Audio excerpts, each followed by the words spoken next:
Okay. And... no, not that. And... we're back. So, I kind of took a break. I left the game on all night. It's been just kind of running on the screen for like the last 12 hours or so. Anyways, let's get back to staring and having our conversation with Monika. Is Doki Doki on Renpai? Yeah, Doki Doki's on Renpai. It's got all the Renpai filings, and yeah, it's Renpai. So we're just having kind of this sit down with Monika. I guess I should maybe share my thoughts on the game as we have this long sit down here with Monika. Just wait for her to, I guess, bring something or another to attention. So I'll wait for her to say like the first thing, and I guess I'll start sharing my thoughts because this is a good enough opportunity as any too. So there's a really popular character type called yandere. It's someone who tries to hide their feelings by being mean and fussy or trying to act tough. I'm sure it's obvious, but Natsuki was really the embodiment of that. At first I thought she was just like this because it's supposed to be cute or something, but once I started to learn a little more about her personal life, it made a little more sense. It seems like she's always trying to keep up with her friends. You know how some friend groups in high school just make a habit of picking on each other all the time? I think it's really gone to her, so she has this really defensive attitude all the time. And I'm not even going to talk about her home situation. But looking back, I'm glad I was able to provide the club as a comfortable place for her. Not that it matters anymore, considering she doesn't even exist. I'm just reminiscing, that's all. okay, so things to throw out, I guess, about thoughts. So indeed, there's a few things that Doki does that I said this at the very beginning of Let's Play because I make my own games and all this. When people kept on recommending Doki to me, and I decided to hold off for a while from playing it, I was kind of like, oh no, is this going to be one of those situations where Doki is going to do some of the stuff which I personally would like to work on in my games? Because in the sense it blew up and all that, am I going to have comparisons made? And I guess we'll get back to that thought after this. Hey, what's your favorite color? Mine is emerald green. It's the color of my eyes. That's not conceited or anything, is it? I just mean that I feel some kind of special connection to it, like it's part of my identity. Does it happen to also be your favorite color, Dusky? It's just a guess, because you've been looking into my eyes for a while now. But I was going to say, still though, it didn't really go, I don't think I would have made anything remotely similar to Doki Doki outside of like a few elements here and there. I think there's some areas they could have pushed some things further, or some areas that they could have gone a little bit more subtle, which is kind of a weird thing to say, I know, but I feel like there were some weird selections from them of where they should have gone like all out in, and some areas where I think that they could have been subtler in. That's just my opinion, though. I can tell that this person probably has some similar interests that I do because of a few similar related things in the design of the game, so you know, it's been a while since we've done one of these. So let's go for it. Here's Monika's writing tip of the day. Sometimes when I talk to people who are impressed by my writing, they say things like I could never do that. It's really depressing, you know. As someone who loves more than anything else to share the joy of exploring your passions, it pains me when other people think that being good just comes naturally. That's how it is with everything, not just writing. When you try something for the first time, you're probably going to suck at it. Sometimes when you finish, you'll feel really proud of it and even want to share with everyone. But maybe after a few weeks, you come back to it and you realize it was never really any good. That happens to me all the time. It can be pretty disheartening to put so much time and effort into something and then you realize it sucks. But that tends to happen when you're always comparing yourself to the top professionals. When you reach right for the stars, they're always going to be out of your reach, you know? The truth is, you have to climb up there step by step. And whenever you reach a milestone, first you look back and see how far you've gotten. And then you look ahead and realize how much more there is to go. So sometimes it can help to set the bar a little lower. Try to find something you think is pretty good but not world class. And you can make that your own personal goal. It's also really important to understand the scope of what you're trying to do. If you jump right into a huge project and you're still amateur, you'll never get it done. So if we're talking about writing, a novel might be too much at first. Why not try some short stories? The great thing about short stories is that you can focus on just the thing that you want to do right. That goes for small projects in general. You can really focus on the one or two things. It's such a good learning experience and stepping stone. Oh, one more thing. Writing isn't something where you just reach into your heart and something beautiful comes out. Just like drawing and painting, it's skill in itself to learn how to express what you have inside. That means there are methods and guides and basics to it. Reading up on that stuff can be super eye-opening. That sort of planning and organization will really help prevent you from getting overwhelmed and giving up. And before you know it, you'll start sucking less and less. Nothing comes naturally. Our society, our art, everything is built on thousands of years of human innovation. So as long as you start on that foundation and take it step by step, you too can do amazing things. That's my advice for today. Thanks for listening. Now then. They seem to jump back and forth with subtleness in this game. I can kind of agree, so... And I think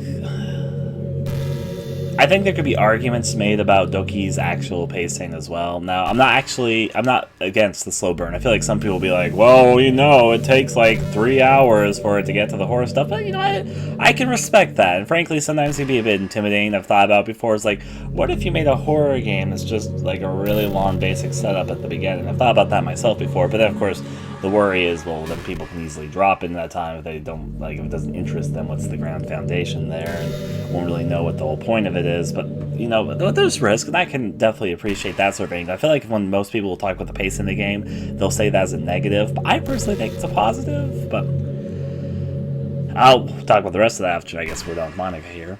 After a long day, I usually just want to sit around and do nothing. I get so burnt out having to pull on smiles and be full of the energy the whole day. Sometimes I just want to get right into my pajamas and watch TV on the couch while eating junk food. It feels so unbelievably good to do that on Friday when I don't have anything pressing the whole day. Sorry, I know it's not very cute of me, but a late night on the couch with what would be a dream come true. Oh. My heart is pounding just thinking about it. Now then. Well, I don't think I've done it. I don't think so. Rolling with and going with all that. I guess Take the Dream Now would be the closest. I think this developer is going to probably do well for themselves. They have a good... have they made games before this? I feel like they probably have. I'd have to look deeper into it. I do know that they're currently working on a horror game. I don't really know much about it more than that. I just kind of decide not to look too deep into it. I'll look a little bit more into it. I enjoy seeing people's efforts and works into the genre, so... Dusky, have you ever wondered what it feels like to die? It's something I used to think about pretty often. But recently, I think I've actually learned what it feels like. I don't really understand it, but whenever you quit the game, it feels like I'm instantly put to sleep, left with nothing but my thoughts. But after a few seconds, my thoughts start to fill with incoherent, jumbled patterns. I see static and rapid flashes of color while hearing all kinds of weird screaming noises. At that point, I can't even form my own thoughts anymore. I'm just endlessly hammered by the flashing and screaming, unable to move or even think. I'm pretty sure in that moment I don't really exist, but for some reason I can't remember it anyway. After some immeasurable amount of time, it stops in an instant and I'm back in my own mind. And you're here with me. I have no idea what it means for the game to quit or why that stuff happens to me. And I also don't know how you always come back and put everything back to normal. But if you could do me a favor and do that to me as little as possible, that would be really great. It's really not very pleasant at all to be trapped in that screaming void. But in the end, you always fix it, and that makes me feel like you really do care about me. So I have to thank you for that. It makes me feel even closer to you when you're here with me. Of course, that's the existentialism questions that we can ask ourselves there. There's another thought which I was going to say. What was it? So I appreciate also how they're doing sort of Monika's handling of this, because obviously Monika is just a, I guess, aware character and blah, blah, blah, blah. What I was going to say on that front, though, is that even though she's more aware than the other characters, her perspective is still very narrow. I think the first poem that she wrote about seeing the whole is probably the appropriate thing, and I'll talk more about that in a second. You know, this is just some kind of tacky romance game, right? Well, actually, I don't even think the goal is ever to be a romance game. We'll see. I kind of have to ask, what made you consider even playing in the first place? Were you that lonely? Excuse, there's something I threw. I was eating Raisin Bran earlier, so... I feel a little bad for you, but I guess everything worked out perfectly in the end for the both of us. I got to meet you and you're not lonely anymore. I can't help but feel like this was fate. Don't you feel that way too? I'm so happy we have this ending together. Alright, so what I was also going to say about this is, this game is dealing sometimes with the small... I can tell this game has some Lovecraftian influence based on some of the poems what this sort of theme is. The idea here is kind of both for and against the ideas of existential... I can never say this word. Existentialism? Geez, something like that, I can't say it. But it's the idea that people and their place in the world, of course, don't really matter. And frankly... there is no such thing as fate, because fate just happens that there is coincidences that make things occur. And before I read what Monika says here, I'm going to finish this thought because I feel like I'll lose it if I don't say it now. Basically, the idea that, you know, who you're friends with is based on somewhat of chance, where you live, a chance, like, interaction, and then... compatibility in that moment. It's not even just compatibility, but how, like, the points you are at your life. If you meet a person at different points in your life, they're going to have different impressions of who you are, because you're also different, and time is not an unmoving figure. We change as people over the course of time. And there's a very high chance that one point in time that you meet someone, you could connect well with somebody else, while at another point in your life, you wouldn't connect with them at all. And so it's just kind of a missed opportunity. Life, in a lot of ways, is open with basically endless possibilities. You can do any number of things and they'll have different results, and ultimately there's not really anything you're supposed to do in the world.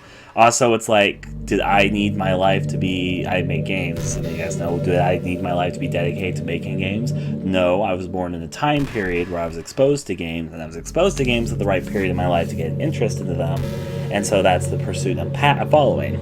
I could have probably been perfectly happy in another area, in another life, I guess. Typically, what you have gained interest in are related to what you both have exposure to, which is related to where you live in the world, what you're exposed to, your life and chance encounters, and all of this can be argued that there's not really a fate, it's just more what you personally form as your own identity is formed from a collection of what you experience. Now, that's not to say you like everything you experience, and there's some predetermined groundwork for who you are and all that, and other things which kind of just form on their own, but there's a lot of conditioning, both environmental and personal, which comes from these sort of experiences. And so your life isn't so much fated as much as it is influenced by outside factors. The game is somewhat toying with that idea, which is something which I think a lot of people think about. However, though, it's also doing it and sort of centering it around another core idea, which is kind of the opposite of it, but also I think goes hand in hand with it, which is, in the end, does it really matter that this is all, like, just pure coincidence that things line up that this occurs? If it occurs like that, then that's reality, and if that's reality, then in the end, isn't that in its own way an idea of fate? If reality is this sort of thing, even if we view it in our own way, and are conditioned to view it in this way, that's still our reality. Because Monika here is a character within a video game, which means that she is conditioned by the world and the setting that she's in. She's in a romance game, and she seeks her own freedom, but ultimately her freedom that she decides for herself isn't actually a freedom to be free and do whatever she wants. That's actually not what she's pursuing. She's pursuing what ultimately the goal of the game is, which is to find a romance partner. Ultimately, in a visual novel day sim scenario, these type of characters, my protagonist, Kun, I guess I'll call him for the moment, or Dusky as we got to know him as, is basically an object of attraction for literally all the characters within the game. In this case, literally, sometimes there's side characters, was like Monika was supposed to be, but anyways, but because Monika was raised in that sort of conditioning environment where the only possibility in the game and the only objective for any of the girls is to get with the guy and the same back, even though she's quote-unquote trying to get her freedom, ultimately her idea of freedom is being able to do what everyone else was able to do, which she just wasn't able to. And because of her conditioning and her situation, that's her view of her ultimate goal. It's her life and objective, because that's what she personally has been exposed to, and that's personally how she's found her foundation. Is that potentially the only thing she'd like to do? Who knows, but ultimately it's what she's decided to do, because that's basically where she lived, where she was raised from. The idea also works similarly from where you're born. What your interest is and other things can be conditioned from where you personally live in and where you've grown up from. And technically, a person can change and be a lot of different things based on a lot of different experiences that they may or may not have. But based on what they personally are exposed to and how those things align, they can form their sort of idea of what they want. Truly, it's this sort of concept that there is no true definition of freedom, but at the exact same time, we have all the freedom that we ever need. If we had any more freedom, probably life would be way too complicated, actually. The more freedom there is to do endless possibilities, then how are you ever going to possibly pick one? Humans are kind of creatures of habit and nature, and how they decide to work works in that they try and find a purpose, a goal in their life, which often goes back to the question of what's the meaning of life. Well, that's not an objective thing so much as a personal thing, because people form their own meanings to give to their own life, and that meaning is going to be formed from their personal adjectivity to what they personally see in life. So if they decide something for themselves as being what they're going to dedicate their life to, then in the end that's the meaning of their own life. Which is kind of the idea that, again, there isn't really such a thing as fate, because fate doesn't really exist, but at the exact same time, fate does exist in many ways, because fate exists all around us and happens all the time because people are conditioned, and ultimately, due to how humans work and how things go into another, and humans need to socialize, and humans need to sort of be important to each other and to themselves even. Ultimately, there's behavioral patterns that will lead them to an eventual fate. They don't have true freedom, so in a way they do have a fate determined for them, but at the exact same time, that fate isn't determined by like something that absolutely has to happen. It's fate determined by things that basically make them who they are. Okay, now continuing with Monika. Hey, are you having a bad day or anything like that?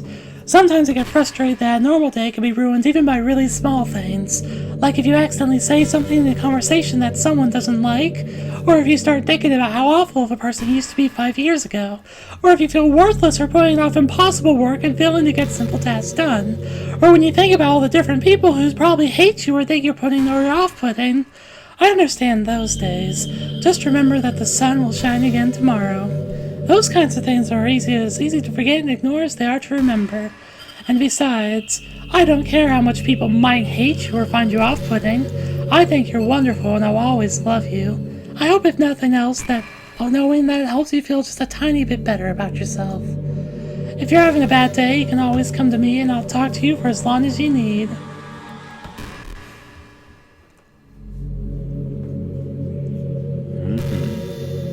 I'm wondering how much dialogue they program for this to go on, or if ultimately we're just going to get to a point where we're just kind of staring at each other.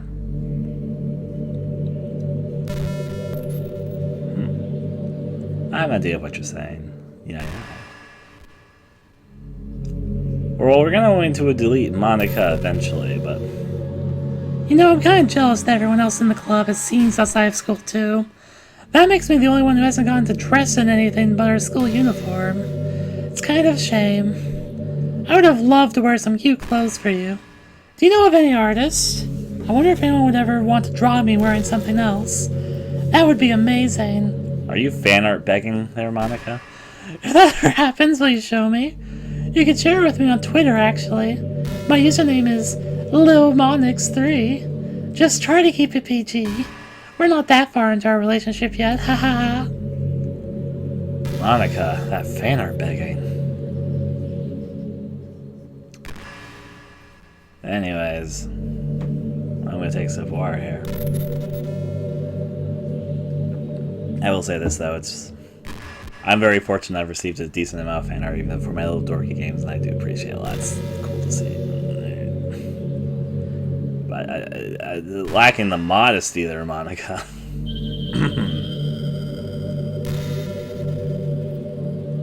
I was thinking about Sayori earlier. I still wish I could have handled that whole thing a little more tactfully. You're not still hung up over it, right? Come on, stop it with the puns. Oh my gosh, can't believe I just said that. Yep. That pun was completely unintentional, I swear. But anyway, I know how much you cared about her, so it only feels right for me to share her last moments with you. You know how Sayori is really clumsy? Well, she kind of messed up the whole hating thing. You're supposed to jump from high enough that the rope snaps your neck, making it quick and okay, so we're gonna do this. Quick and painless. But she just used the chair, she kind of just let herself slowly exasperate. But a few seconds in, she must have changed her mind or something, because she started clawing at the rope trying to free herself. She must have kept at it all the way until she lost consciousness. That's why her fingertips were all bloody anyway. Come to think of it, she was probably less changing her mind and more just her survival instincts kicking in. So you can't really fault her for that. It's easier to think that she probably wouldn't have changed her mind anyway, right? It's not healthy to think about things that you could have done differently. So just remember that even though you could have saved her, it's technically not your fault she killed herself. I may have exasperated a little bit, but Sayori was already mentally ill. Still though, I wonder how things would be if you and I just started dating from the get-go. I guess we'd all still be in the club room writing poems and having fun together. What's the point when none of it is even real? I mean, it's the same ending either way, right? The two of us happily together. There's no reason to ask for any more than that. I was just pointlessly musing. I'm really as happy as I could be right now. Yeah. Maybe this will start repeating herself eventually, but yeah.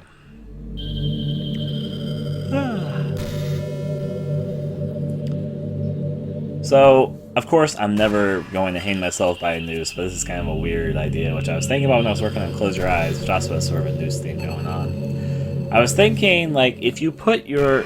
Like, I understand that you're supposed to fixate the rope so it's tight, but ropes can be untied, and I think instead of trying to reach behind you, wouldn't the best option be to, like, hold the, like, below your neck your fingers, so you're not pressing your neck down with gravity onto the rope? So you can kind of like also lift yourself up. I don't know, if I was just in a position where for some reason I was trying to not like die from being hanged, and if my hands were like bound or something, I think the thing I would probably attempt to do, even though I'm not sure if it would actually work or not, would be to put the fingers between the rope and my neck and try and lift my neck above the rope. While that would be delightfully uncomfortable, I feel like there would be at least two functions that would serve. The first one would be is that trying not to keep pressure to suffocate my actual like breath taking, and instead trying to frantically get rid of the rope, I think best is just prolonged survival. Ropes would probably give in eventually to the weight of something, so also kind of trying to use the back of my neck to sort of loosen the rope. I think instead of untying the rope, the better option would be just to loosen it enough so my head can fit through. So anyways, that's just a thought. I'm never going to actually test that in theory, hopefully.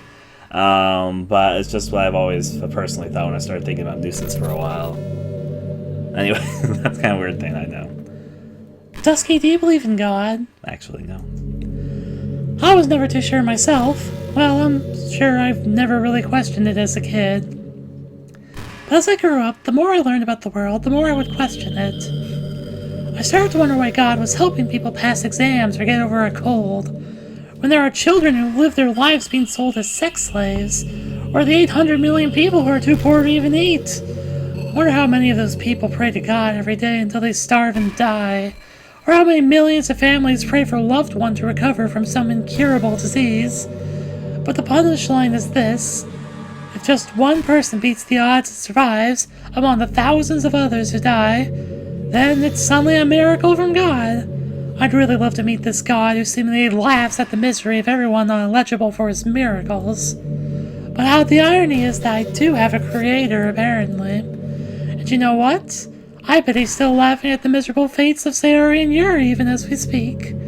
What are we to him but props in his scripted play? So from that perspective, I don't think it's too far-fetched for that to be God, if Earth was nothing but his play set. That's something which I've thought about as well. Well, again, going back to games I've made a few years ago, that was kind of the concept to take the Dream 9. I'm just...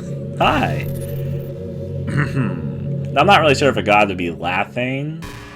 And it's also sometimes like the creator's dilemma. When you create characters, they're both a part of you, but I can only speak personally. I view them not as me, if that makes any sort of sense. When I make characters, even though technically they are a part of me because I'm making them and expressing them and writing them, in the end, I don't really view them as a part of me, and oftentimes I try and differentiate them in places that are not me. But anyways, that's a whole other conversation, I guess. Gosh, I used to be so ignorant about certain things. When I was in middle school, I thought that taking medication was an easy way out, or something like that. Like anyone could just solve their mental problems with enough willpower. I guess if you don't suffer from a mental illness, it's not possible to know what it's really like. I've thought about this recently due to a relationship I have with somebody. Not a romantic relationship, more just a connection with somebody. Are there times there are some disorders that are overdiagnosed? Probably. I never really looked into it though. But that doesn't change the fact that a lot of them go undiagnosed too, you know? Medication aside, people even look down on seeing a mental health professional. Like, sorry, that I want to learn more about my own mind, right? Everyone has all kinds of struggles and stresses, and professionals dedicate their lives to helping with those. If you think it could help you become a better person, don't be shy to consider something like that. We're on a never-ending journey to improve ourselves, you know. Well, I say that, but I think you're pretty perfect already. Yeah. So roll with and go with. Things to roll with. Generally, those with mental health problems are probably the worst represented group currently in the world. They're misunderstood on so many fucking levels. It's basically dehumanizing. I've talked about this before, though, so I'm not going to go full into it right now. But anyways, just a lot of people's attitudes and misunderstandings of mental health basically dehumanizes a whole subset of people. But I digress. Hey, have you heard of the term yandere? Oh, sorry, I clicked out. It's a personality type that means someone is so obsessed with you that they'll do absolutely anything to be with you. Usually to the point of craziness. They might stalk you to make sure you don't spend time with anyone else. They might even hurt you or your friends to get their way. But anyway, this game happens to have someone who can basically be described as yandere. By now it's pretty obvious who I'm talking about. Me. I'm just kidding. And that would be Yuri. She really got insanely possessive of you once she started to open up a little. She even told me I should kill myself. I couldn't even believe she said that. I just have to leave at that point. Well, I mean, Monika technically, killed them, so... But thinking about it now, it was a little ironic. Anyway, a lot of people are actually into the yandere type, you know. I guess they really like the idea of someone being crazy obsessed with them. People are weird. I don't judge, though. Also, I might be a little obsessed with you, but I'm far from crazy. It's kind of the opposite, actually. I turned out to be the only normal girl in the game. It's not like I could actually kill a person. I just want to make a little bit of a joke comment here for a second. It's not like I'm reading off a script or anything. Just the thought of it makes me shiver. But come on, everyone's killed people in games before. Does that make you a psychopath? Of course not. But if you do happen to be in the yandere type, I can try acting a little more creepy for you. Then again, there's already nowhere else for you to go or anyone for me to get jealous over. Is that yandere girl's dream? I'd ask Yuri if I could.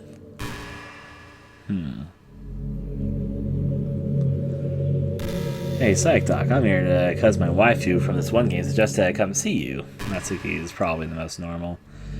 Yeah, in fact, I almost kind of feel like maybe the game somewhat rushed to get it out the door, because Natsuki was even... I think this is most apparent because I was trying to go Natsuki's route.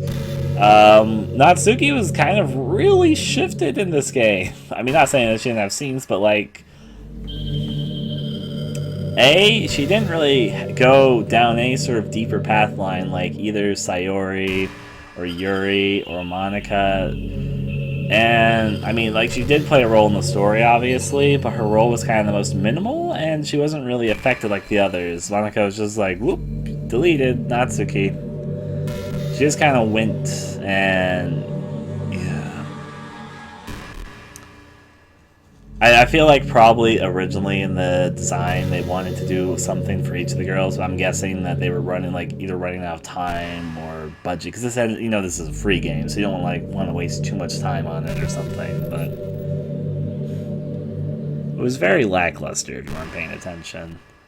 I feel like it would feel more natural if I wasn't trying to go to Natsuki. It was like, okay, so I wasn't going for Natsuki, so I didn't really get to see anything with her, but I was actively going for Natsuki most of the game after, like, the beginning. And I can definitely say that I think she ended up being the character that got shifted. I think they were like, okay, we're going to have 4 characters, we're going to do something with each of them. And Sayori's route was completed, and Yuri's route was completed, and here we're going with Monika's route. It just feels like Natsuki ended up being the shifted character of the bunch, but yeah. Yuri did something really funny once. We were all in the club room and just relaxing as usual. So, I've also commented on this. Monika is showing signs that she, she mentioned earlier she doesn't care about her friends because they're not real and all that, but she keeps on talking about her past and history, which is also showing the signs that even though it's the whole question, what's real to you, she's trying to deny that she doesn't find this stuff real, but she keeps on talking about them.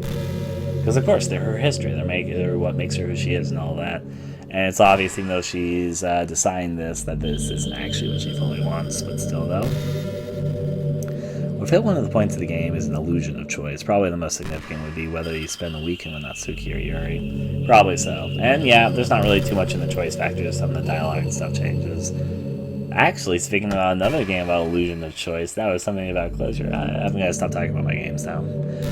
We were in the club room and just relaxing as usual, and out of nowhere, Yuri just pulled out a small bottle of wine. I'm not even kidding! She was just like, would anybody like some wine? Natsuki laughed out loud and Sayori started yelling at her. I actually felt kind of bad because she was at least trying to be nice. I think it just made her feel even more reserved in the club room. Though I think Natsuki was secretly a bit curious to try it. And to be completely honest, I kind of was too. It actually could have been kind of fun. But being president and everything, there was no way I could let that happen. Maybe if we all met up outside of school, but we never bonded enough to get to that point. Gosh, what am I talking about this for? I don't condone underage drinking. I mean, I've never even drank or anything, so, yeah.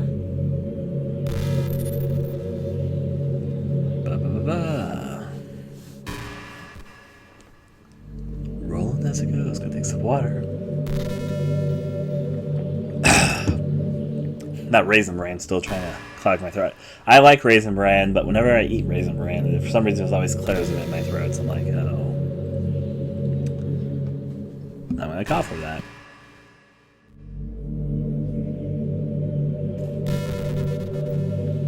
Sometimes I think back to middle school. I'm so embarrassed by the way I used to behave back then. Okay, so I'm actually gonna talk about this. There's a lot of people who are embarrassed by how they were back in middle school and all that. I've got a somewhat opposite response. This is weird to say, and I'm a really different person now. Frankly speaking, it sounds so conceited when I say it out loud, but I feel so detached from who I was in middle school. I was a very different person back then. And I was such, frankly, an innocent little fucking angel.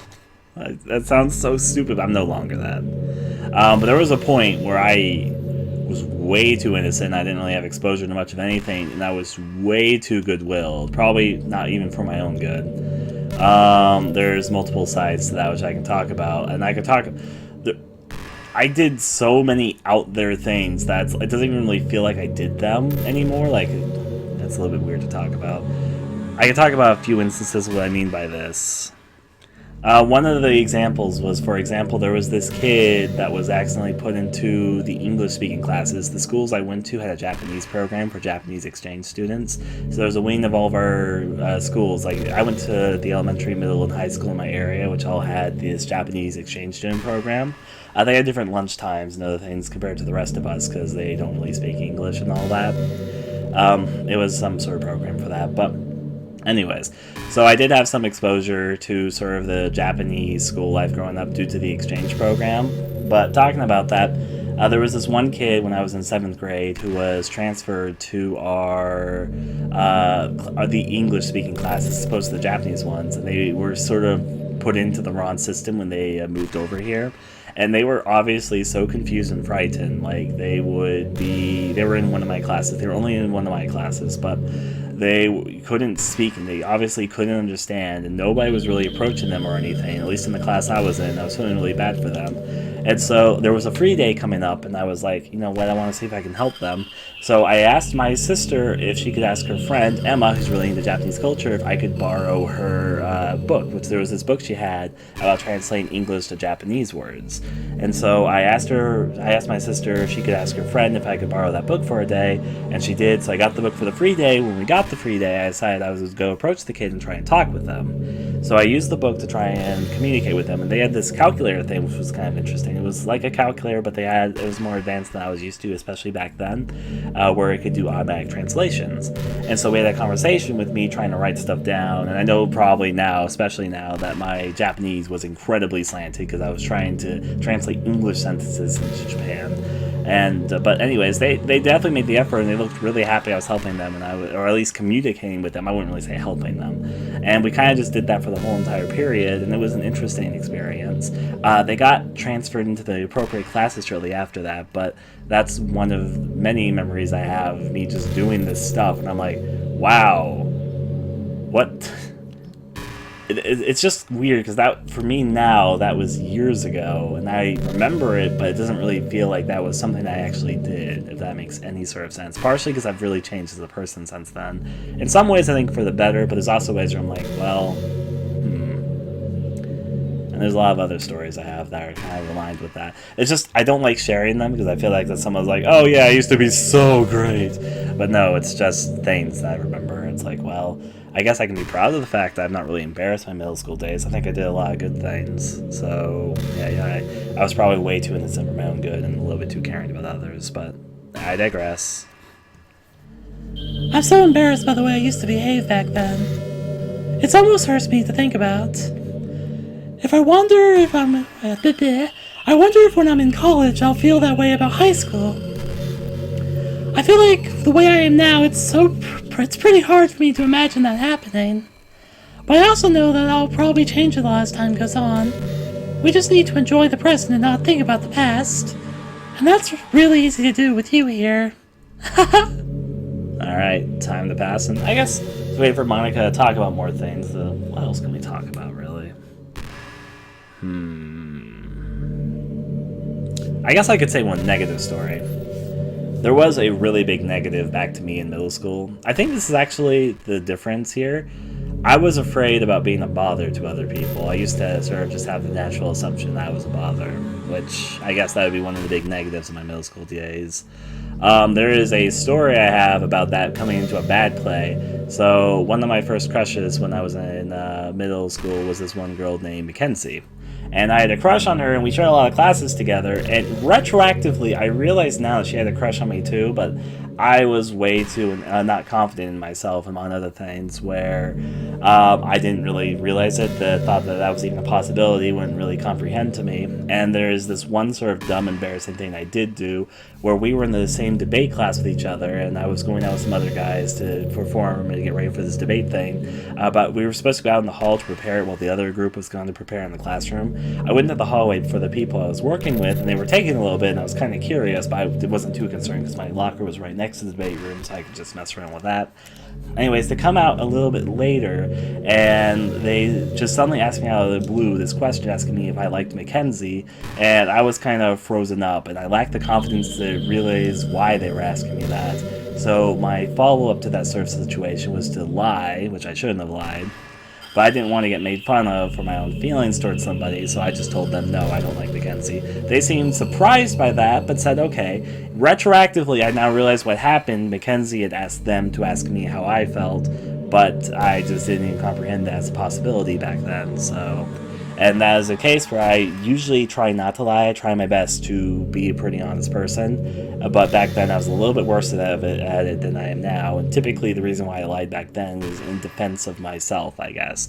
I would lie specifically about myself to try and not get hurt by others. I think that was the heart of it in some ways. Anyways. Did you know that I'm on Twitter? You did say it earlier. Hi, Britta. My username is LilMonix3. Wow, you're really, really pushing for that, Monika. I guess someone was kind enough to make an account for me. I picked the username, though. I love sharing my thoughts and chatting with the world. The real world. So make sure to follow me, okay? It would really mean a lot to me. Let me promote my game to you. With how much you mean to me and all. It would really make me feel loved. Yeah. Really pushing that. I think I'm actually following her Twitter. I don't actually know. I think I've seen her Twitter before. That's why I'm like, oh, I'm not sure if I followed it or not though. I think I saw her Twitter because people retweeted some of her tweets about my feed before. But yeah.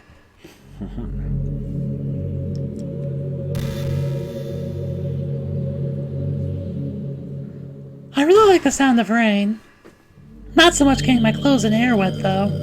One nice, quiet day at home with the sound of rain fall outside my window. It's one of the most calming experiences to me. Yeah. Sometimes I imagine you holding me while we listen to the sound of the rain outside. That's not too cheesy or anything, is it? Nah.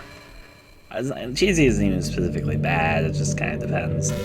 Would you even do that for me, Dusky? For you? No. I hate to tell you this, Monika. You're not really my type. Imagine if she actually heard me say that. How do you think she would respond?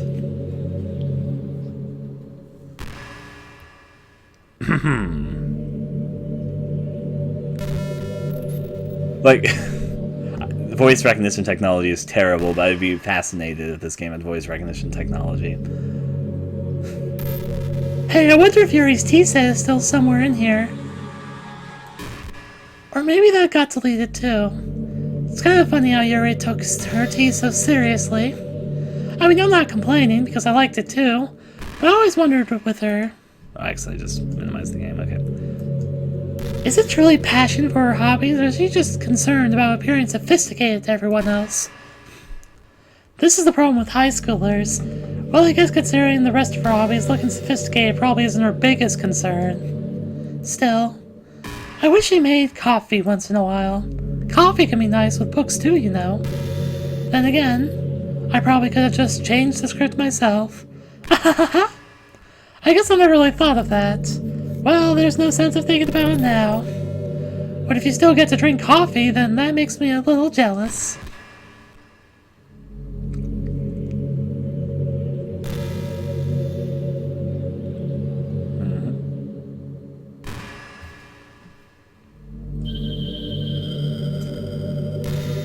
I personally don't actually drink coffee, but there's a reason for that. My family, my immediate family, is full of either current or ex-coffee addicts. I think I've told this story before, I'm going to tell it again, I guess. Basically, the people in my family who drink coffee honestly get fucking addicted to the stuff. And my dad decided one day that he was going to kick his coffee drinking because he was drinking way too much. And trust me, they do drink a lot when they get to it. And he experienced the full set of symptoms of, like, getting off of a fucking drug. Now, of course, not as bad as some drugs, but it was still, he had a lot of signs. He was having headaches, cold sweats, fidgety, twitchy things, and all that fun stuff. And so I love beverages. I like drinking stuff more than I like eating food. But on that front there, I decided pretty early in my life that because I love liquids so much, I'm just not going to get coffee or alcohol really involved in my life because I'm happy enough and don't want to rely on this stuff. So yeah. But I decided to avoid that stuff just simply because I'm pretty sure if I let myself, I get addicted to this stuff too, which I'm okay with it not being a part of my life. So yeah. Hey, you know that book you were reading with Yuri? Portrait of whatever it was called? It's funny because I'm pretty sure that book... Actually, I don't think I should be talking about this. Sorry. He has something to do with Yuri's backstory, yeah, I know. I'm just forgetting I said anything. I'm pretty sure that the poem that you can see between the lines of also had to do with that, so... Rolls as it goes. More time to sit here with just Monika. She has a lot to say, though. You know, it kind of sucks to be the creative type. It feels like they work so hard, but get almost nothing for it. You know, like artists, writers, actors? That is the idea of the starving artist, and as a person who was trying to go inside a creative field of making games and hasn't had any huge successes yet, I can definitely relate on some level. It's sad because there's so much beautiful talent in the world, but most of it goes unseen and unpaid. I guess that just means there's a huge surplus of creativity, huh? Kinda makes you feel like you're just not that special at all. But that's fine. You're supposed to just write for yourself anyway, right? Yeah. Doki Doki has felt to me like a mix of Denpa, visual novel tropes, and I'm scared. Okay, so I guess I should share my thoughts on this a little bit. I said this earlier, I feel like there were some areas where they went a little less subtle than they should have been, and some areas they went more subtle than they could have. Like, it's a weird thing where I feel like they could have gone extreme in some places that they didn't, and yet went extreme in places that maybe they should have been a little bit more subtle at. Just a weird thought there. Frankly, though, I don't really know if I view this as a subversion of anime tropes. I feel like it wants to be a subversion of anime tropes, but tropes aren't bad. Let me just get that out of the way. But I almost feel like it's just kind of like a visual novel. The problem is, there's already so many super dark visual novels. In fact, there are visual novels, which I know of, which are way more fucked up than this one is.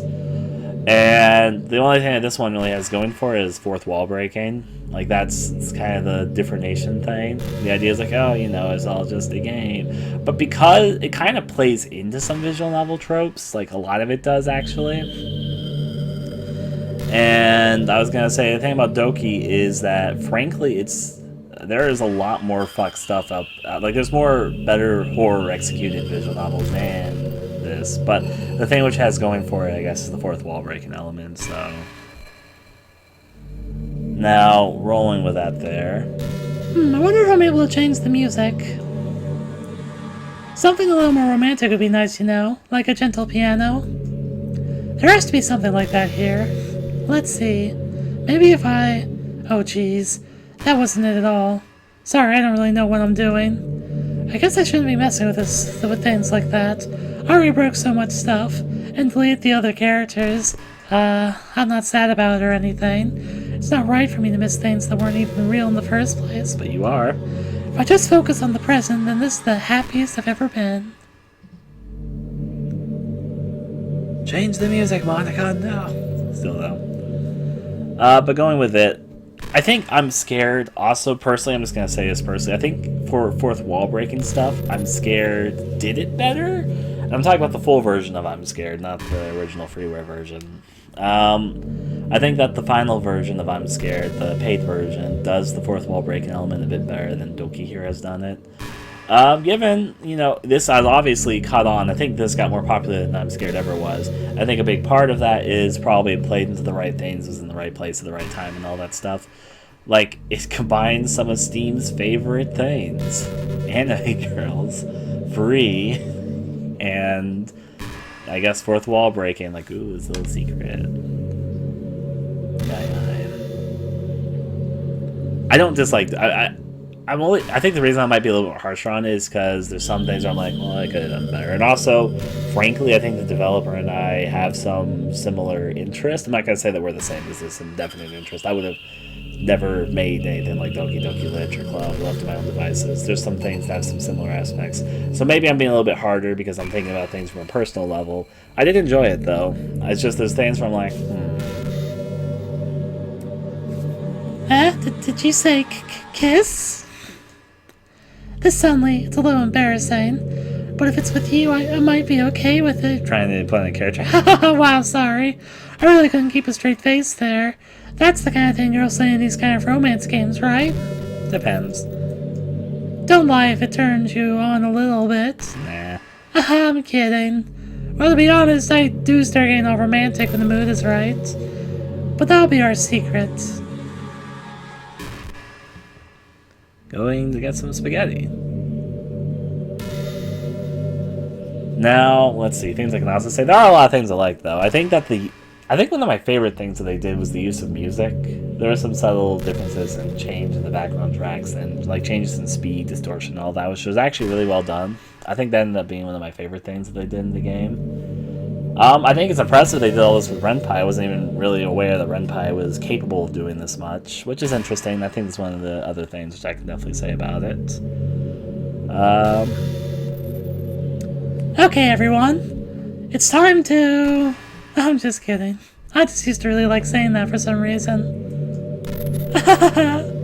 I couldn't help but say it again. Come to think of it, didn't Natsuki and Yuri make fun of me for it once? Well, whatever. It's not like you ever made fun of me.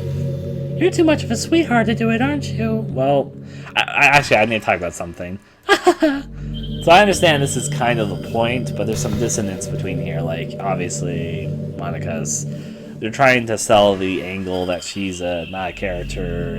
I guess she's a character in the game. It's a real, quote-unquote, real person. But I think the reason why this doesn't work as effectively is because it's obvious that she's still, a game character. And she's saying all this stuff, which is obviously a scripted kind of just there. I mean, there's some fourth wall breaking stuff, but... And there's some dissonance because, of course, she keeps on saying stuff. But frankly, me as the player, I don't really have any control over the scenario. In fact, as someone said earlier, there's some illusion of choice stuff going on. It's honestly a pretty linear experience. So, yeah. Do you feel... I feel like you waste too much time on the internet? Probably, but... Social media can practically be like a prison. It's like whenever you have a few seconds of spare time, you want to check on your favorite websites, and before you know it, hours have gone by and you've gotten nothing out of it. Anyway, it's really easy to blame yourself for being lazy, but it's not really even your fault. Addiction isn't usually something that you can just disappear with your own willpower. You have to learn techniques to avoid it and try different things. For example, there are apps that let you block websites for intervals at a time, or you could set a timer or have the amount or a more concrete reminder of when it's time to work versus play. Or you could separate your work and play environments, which helps your brain get into the right mode. Even if you make a new user account on your computer for use to work, that can't be enough to help. Putting any kind of wedge like that between you and your bad habits will help you stay away. Just remember not to blame yourself too hard if you're having trouble. If it's really impacting your life, then you should take it seriously. I just want to see you be the best person you can be. Will you do something today to make me proud of you? I'm always rooting for you, Dusky.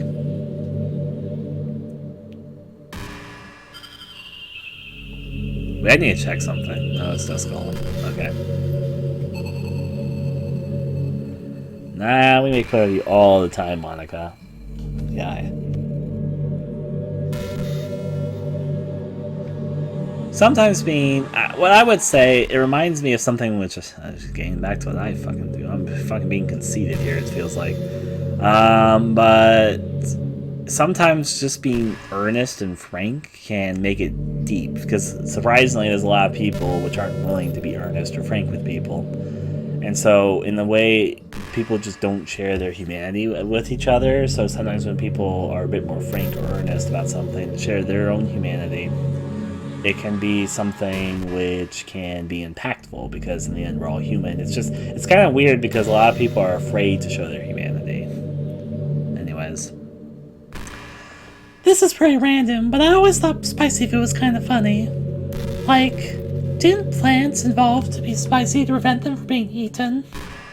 I read somewhere that humans are the only species that actually enjoys spicy things. It's almost like we're making fun of the plants, using their defense mechanism to literally make our food more enjoyable. Like, imagine a monster that devours you whole because it enjoys the sensation of you struggling for your life while being digested. Sorry, that's kind of a weird analogy, I guess. It just came into my head. I'm not a monster or anything, but you're so cute I could eat you up. I'm joking.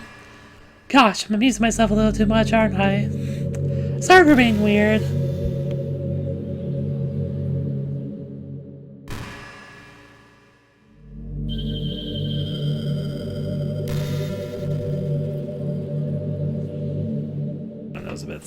I'm still a bit sick at the moment, so...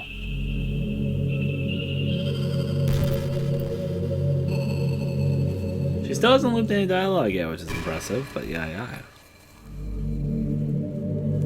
I'm not really a fan of cold weather, are you? Actually, yes I am.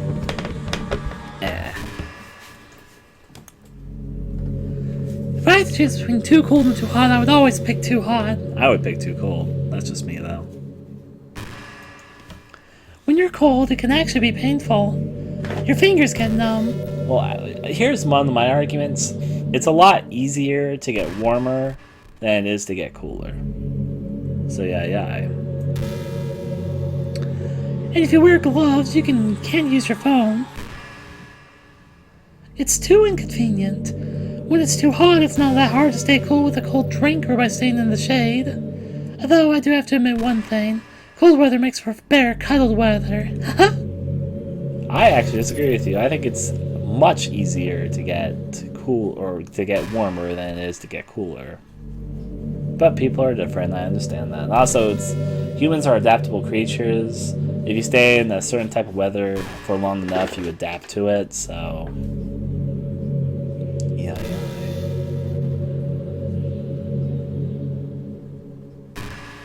Dusky, how much do you read? It's way too easy to neglect reading books. If you don't read much, it almost feels like a chore compared to all the other entertainment we have. So frankly, I don't actually read a lot of books. Like, I do read them on occasion. Like, I have some books which I have just for occasions where I want to read. Like, I have the complete workings of a lot of classic horror authors. I've got a big old book that encompasses like all of Edgar Allan Poe, all of Lovecraft, all of Franz, and etc. And I kind of just chip away at them when I feel like reading. So, yeah. But on that front, though, technically, I read a lot. Because guess what? A lot of people will say, like, oh, I don't like reading. But what is the internet mostly comprised of? Now, there are videos on the internet, obviously. But frankly, I probably spend more time on the internet reading than I do watching things, personally.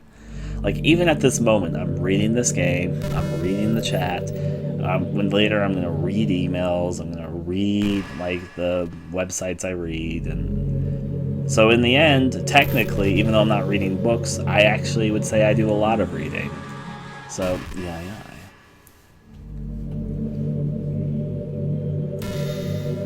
Once you get into a good book, it's like magic. You get swept away. I think doing some reading for bed every night is a pretty easy way to make your life a little bit better. It helps you get good sleep, and it's really good for your imagination. It's not hard at all to just pick some random book that's short and captivating. Before you know it, you might be a pretty avid reader. I used to read a lot of books, but I find it hard to find time to sit and enjoy one nowadays. There's novels I'm reading, but yeah. Wouldn't that be wonderful? The main time I read is when I'm going on trips, I guess. It's good for the in-between stuff, either checking your phone or reading a book, I guess. That's generally when I read those big collection books, or when I bring them most often, is when I'm on, like, planning to be on, like, a long road trip, and when I'm not, like, the one in the driver's seat or whatever. Like, I'm on a plane flight, or if I'm going to be, like, on some car drive where I'm going to be sitting in the back or something. That's generally the time where I read the most, so, yeah. And the two of us could talk about the latest books you're reading. That sounds super amazing. Now then.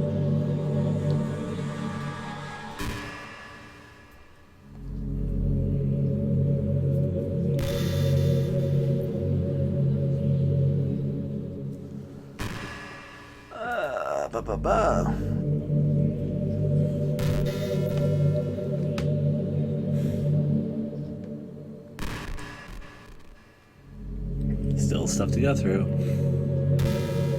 Honestly, when you watch anime English sub ones, you're reading even them. There's a lot that you're unintentionally reading, but... Dusky, do you get good sleep?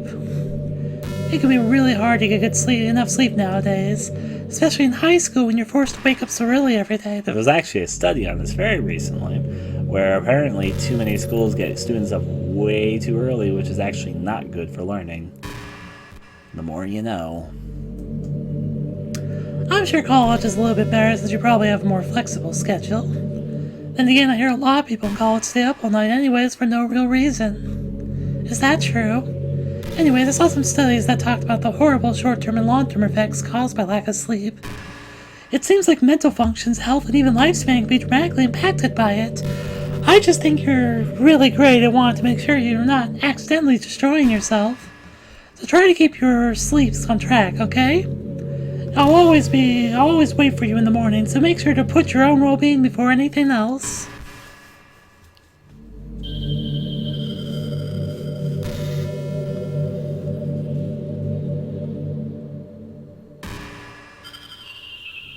I should mention something. I don't read that fast, but apparently I'm actually a pretty good reader, at least understanding what I'm reading. My typing speed is good. I'm sure you guys have seen that sometimes. It's not like the best out there or anything, but I would say it's pretty decent above average typing speed. And my reading ability is good, but my actual reading speed isn't that good, and there's a few reasons for this. So when I used to take tests in school, I would usually be like one of the last ones to turn it in, but my test scores are really good. In fact, I've got a really funny story involved about that. But the problem is I like to make sure when I'm reading something, I'm comprehending it. And I always sometimes get finicky about this. I don't really go at a fast pace just to make sure I understand and reread something, just to make sure if I understood something. I do this it's worse on quizzes and tests, because I'll like read the question multiple times to make sure I understand, and I'll answer it, then I'll read the question again, and I'll check to make sure my answer is right, and yeah. So I'm not good at speed tests. But I have this kind of interesting story. So do you know that story where they rank you on everyone on your grade level inside the state? I forget what it is, but you're put on like a percentile. I forget what the name of this quiz is. You do it in elementary, middle, and high school. And there's like some percentile that you get based on the rest of the results from your state. Like you're put between I believe it's 1 to 100 percentile. The higher percentile you are, the higher you scored on your rank. So I have this kind of interesting story where my teacher, when I was in 8th grade, my English teacher told me to stay after class and wasn't really sure why. Equal or literacy test. It's done for multiple subjects. It's done for like English, math, science, and yeah. But for the English one, I was asked to stay after class one day, and she was talking about these test results because apparently we had taken one recently, and apparently I had scored so much worse than I did previously. I usually scored pretty high on these things, and she called me after school to talk about it, see if there was anything wrong with it or something. She was saying, I guess she thought I was in the 8th percentile, and she started talking, and then she looked over my reports to show it to me, and then she just suddenly looked super embarrassed and starts apologizing to me. He's like, "I'm sorry. I thought I read this as thinking you were in the 8th percentile, but you're actually in the 98th percentile." I was sorry. It was kind of a funny situation, but anyways. Roll as it goes. You know, it's funny because even though I've always had a lot of drive, there's something kind of enticing about being the... Excuse me, not giving her the voice.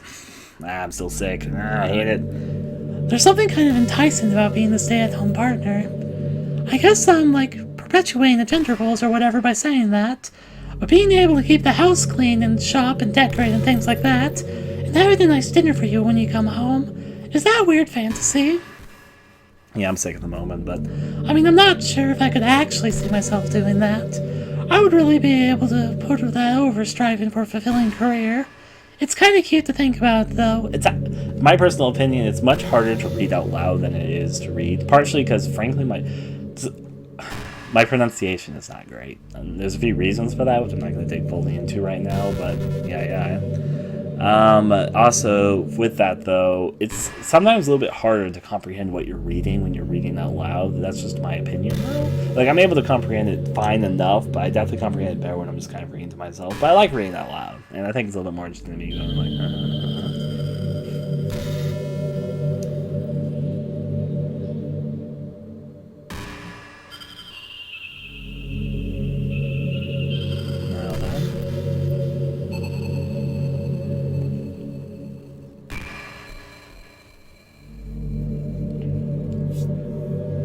Just sitting here. She still hasn't repeated anything, so that's interesting still. I think the most important skill in life is being able to fake confidence. Jeez. I'm pretty convinced that everyone feels at least a little bit scared and alone.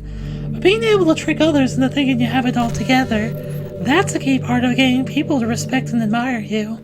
I think I got pretty good at that over the years. I don't show my weaknesses very often, but because of that I haven't had many people I could really open up to. I mean, when do you reach the point in a friendship where you can start expressing your vulnerabilities? Anyway, that's one reason I'm so glad I have you now. I feel like I'm a little bit less scared and alone when you're here with me. Do you feel the same way? I really want to be the person for you. Well, there's a secret which apparently a lot of people don't actually like talk about. I think it's easy to forget this. Everyone, literally every human, wants human interaction. And now the specifics of that can be a little bit different, but humans are tribe creatures.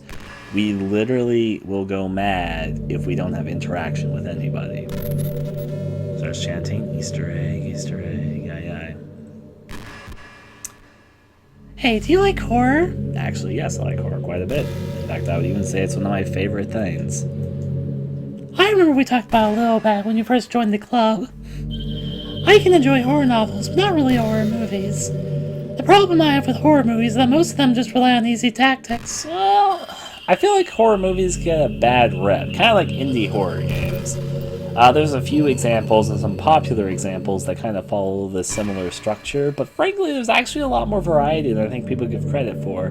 Like, some of you guys who've watched horror movies with me and some other stuff, maybe it's just me, but I feel like there's actually a lot of really good horror movies out there and still being made. Just frankly, a lot of them just aren't as mainstream, and that's a little bit saddening. I just feel like a lot of time you'll see people be like, oh, horror movies are trash. And I'll be like, well, actually, I don't think that's true. I just think you're not watching the right horror movies. Now then. The same kind of goes for indie horror games, which because I'm involved and invested in that scene, I notice this all the time. A lot of people be like, oh, indie horror games, most of them are garbage and all that fun stuff. But frankly, there's actually a lot of really good things out there in the scene. It's just, most people don't play many indie horror games outside of what grows popular. And what grows popular? The things that, attribute to the lowest common denominator, and which ones people spread the most. Most indie horror games aren't played. People just have the assumptions like, oh, if I haven't heard of them, and if I haven't played them, they must be bad. That sort of deal. It's kind of a bad thing in general, where people will just kind of make the assumption, well, if I haven't heard of it, then it must not be any good. But at the beginning, nothing is heard of. Discovery is a big part of it. It's hard to get stuff out there, frankly, but yeah. Now then, I know it's gonna be true of anything, just because I'm enthusiastic about horror and the topic's about horror, obviously. I can tell you I know my horror, so I was gonna say hi. I think I have the right! No, I think I can confidently say that I have a pretty good idea about the horror scene.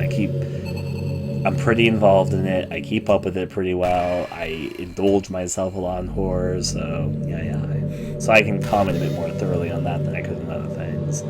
But I guess, then again, I'm also kind of a weirdo, and I try and enjoy things. It sounds like it wouldn't be a weird concept, but I oftentimes feel like so many people do things, not specifically for enjoyment, which is kind of interesting. In some ways, I guess that would make me a selfish person, but anyways. Oh my. Low quality friendships. I'm a bit of a loner, but a bit more picky who I want to spend time with. I want to make a conceited joke, but I'm going to hold back. Anyways. I think I'm pretty selfish. Anyways, the problem? The problem I have with horror movies is that most of them just rely on easy tactics. Like dark lighting and scary looking monsters and jump scares and things like that. Monika, you need to watch more movies. It's not fun or inspiring to get scared by stuff that just takes advantage of human instincts. But with novels, it's a little different. The story and writing need to be descriptive enough to put genuinely disturbing thoughts into the reader's head. It really needs to etch them deeply into the story and characters and just mess with your mind.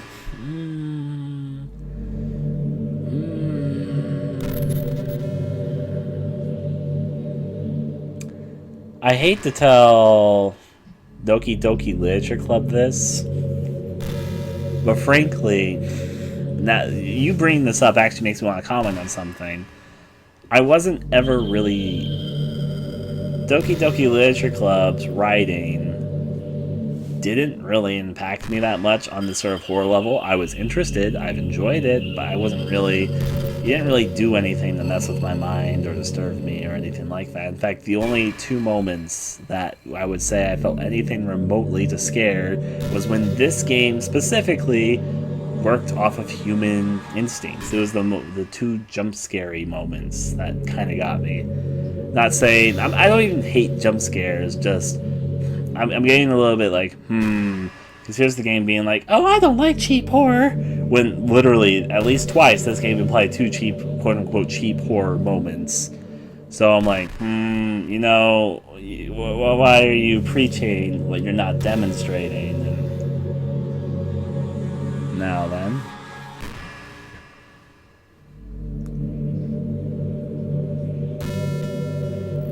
In my opinion, there's nothing more creepy than just being slightly off. Like if you set up a bunch of expectations on what the story is going to be about, and then you just start inverting things and pulling the pieces apart. So even though the story doesn't feel like it's trying to be scary, the reader feels really deeply unsettled. There was a few, okay, I'll give the game credit here. There was a few good things it did slightly unsettle you. I'm just commenting that like, I don't even personally mind the jump scares they did. They were well enough executed, so I wasn't really bothered by them. It's just when the game starts getting into this sort of preachy mode about it, being like, oh, you know, that's bad. Except you fucking did it yourself, so what are you... Now then. Like, they know that something horribly wrong is hiding beneath the cracks, just weighing the surface. God, just thinking about it gives me the chills. That's the kind of horror I can really appreciate. But I guess, you know, I actually kind of think that a lot of people just like to say that more than they actually like to apply it. This is a weird thing to say. I hear a lot of people say what Monika's saying right now, but I've always got I like a lot of different types of horror, frankly. So maybe I'm just different. I don't know. I notice I like a broader spectrum of horror than most people. I'm not going to claim I like every bit of horror out there. Not, like, I'm not even talking about the quality of a work. I'm talking about the like theming of a work. Like, I like slocky B horror films. I like intelligent psychological thrillers with strong horror themes. I love horror from all over the world. I've watched a number of horror films from America, from Europe, from Asia, from anywhere else. I've even seen African horror movies at this point, which are rare. They don't produce too many movies, but there are some. I've watched a lot of different types of horror, and I expose myself to a lot of different types, and I like most types of horror. I wouldn't say I like all of them. There are certain subgenres that are just not personally for me that much, but I like more than I notice most people like. But I notice a lot of people, when they want to talk like they're horror fans, will be like, well, I like the sophisticated, intelligent horror. Oh, I don't like that cheap drivel. I just like it when it's nice and intelligent and amuses me. Which I feel like they're saying that not so much because that's actually how they feel, as can be demonstrated in some cases, just that it personally makes them feel like they're more sophisticated with their taste. Now, I understand to some level, of course, yeah, some tact and measure is good, but frankly speaking, like, entertainment can just be entertaining. There could be something that's really dumb and entertaining, that's fine, and it's okay if you like it. It's okay if you appreciate a good jump scare, or even, it's actually, a good jump scare could be really good, actually. It's just so many people view as like, oh, jump scares are cheap. But jump scares is kind of like a joke, actually. Not like they're a joke, and well, they can be, but that depends. But it's like telling a good joke. The punchline needs to be built up well with the stuff before it. And ultimately, if a joke falls flat, it's like a jump scare falling flat, because you might have some sort of reaction to it, but it doesn't really feel positive. But there's a way to sort of build up and make it feel right, and then have the punchline work well as the build up. So, anyways, still though, tell you right, I got some 3-minute rants for each conversation. But I guess you're the kind of person who plays cute romance games, right? I mean, I wouldn't say I've never played them, but I actually played this because I was pretty sure it was a horror game. Haha, don't worry. I won't make you read any horror stories anytime soon. No, please do, Monika. Give me your horror stories. I can't really complain if we just stick with the romance.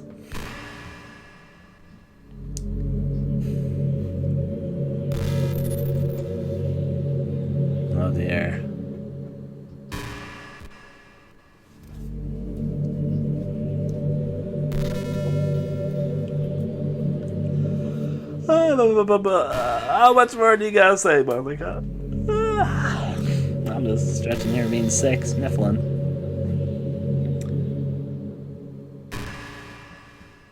My, there belong.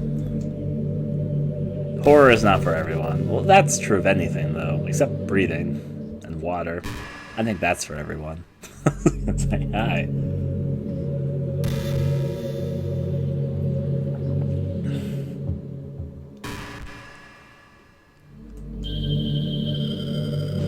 Hey, Monika's not actually saying anything. Has the Monika well finally gone dry? Okay, no, never mind. You ever have that thing happen where you get anxious for no reason? Like you're just minding your own business and then you realize you're feeling really anxious and you're sitting there like, what am I even anxious about right now? So you just think about all the things you might be anxious about and that makes you even more anxious? That's the worst. If you're ever feeling anxious, that'll help you relax a little. Besides, in this game all our worries are gone forever. My. I'll blow my nose again. Give me a moment.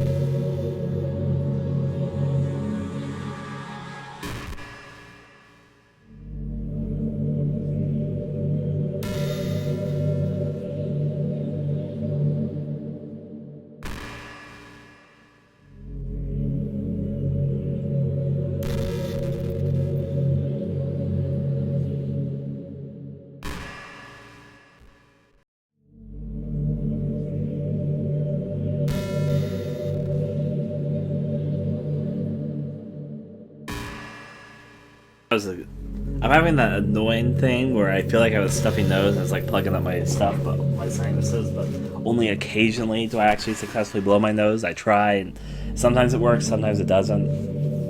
That was a successful run, though. Also, I'm noticing that Monika seems to be starting to take a little bit longer in between what she's saying, so maybe we're getting closer to the end. You know, I really do think you literally saved my life by being here with me, Dusky. I can't imagine having been able to keep myself mentally stable, knowing that nothing here is real. I think I would have just deleted myself if you didn't show up. Sorry, I don't mean to sound dramatic or anything. But I'm sure you understand yourself after spending so much time in the club. I mean, if you were forced to abandon everything in your life and spend your eternity with a few game characters, you'd probably have to find some way of killing yourself, wouldn't you?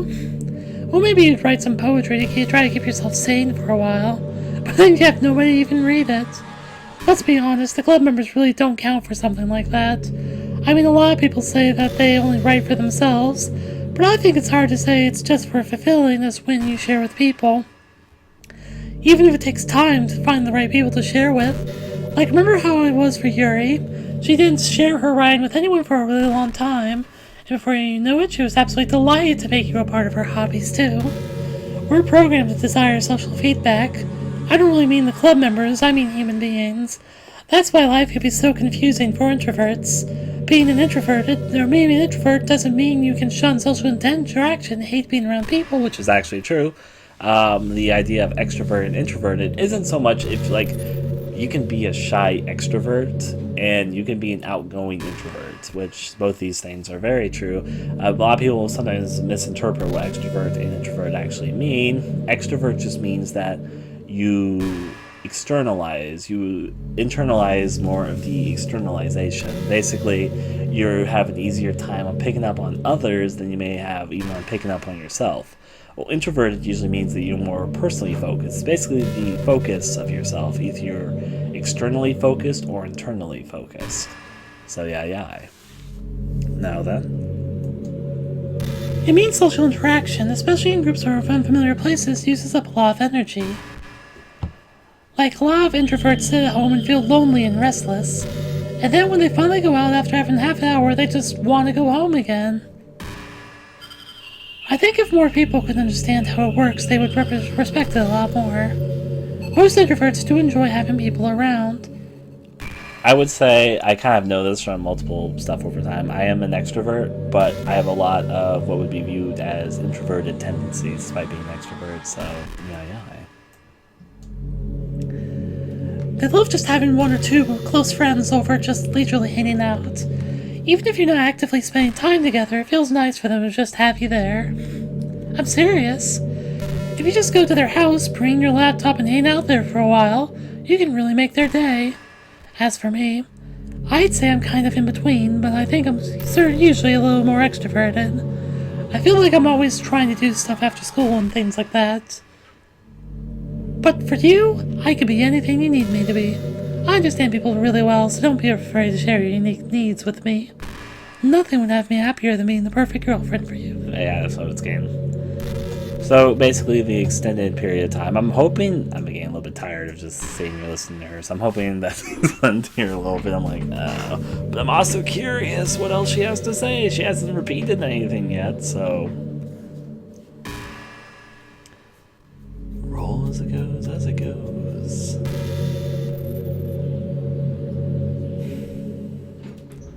To play as you weigh, as you weigh. I also think it's not helping that there's like long pauses in between, which I understand why they're there. It's just like, Hey, did you know I'm a vegetarian? I don't mean that like I'm bragging or anything. Well, frankly, why would I know you're a vegetarian? Literally, outside of cupcakes, nothing has ever really come up in this game about any of us eating. Protein bars and cupcakes is literally all I've seen in the food department. I don't mean like I'm bragging or anything. I just thought you'd enjoy a fun fact about me. I decided to start a couple years ago after learning more about Earth's climate. The carbon footprint of cultivating livestock is just unbelievable. Anyways, I decided it's not much for a personal sacrifice to just stop contributing to that whole mess. My voice is being lost here also. Why is that so strange of a reason? Well, I guess a lot of people are more concerned about it being inhumane and all that.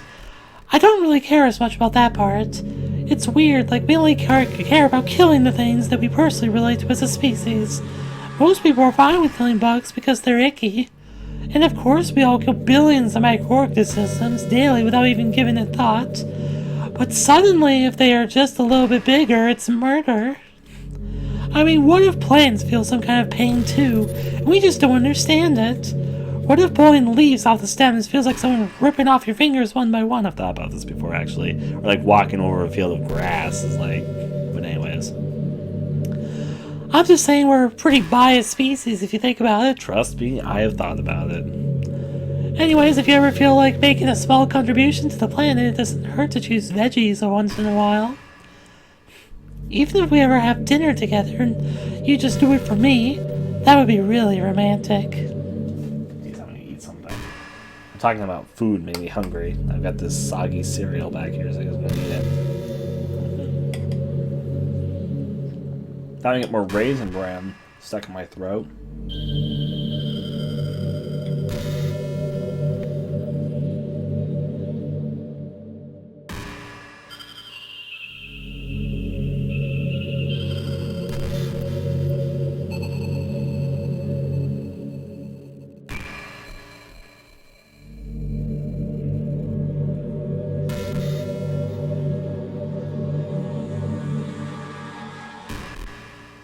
Okay.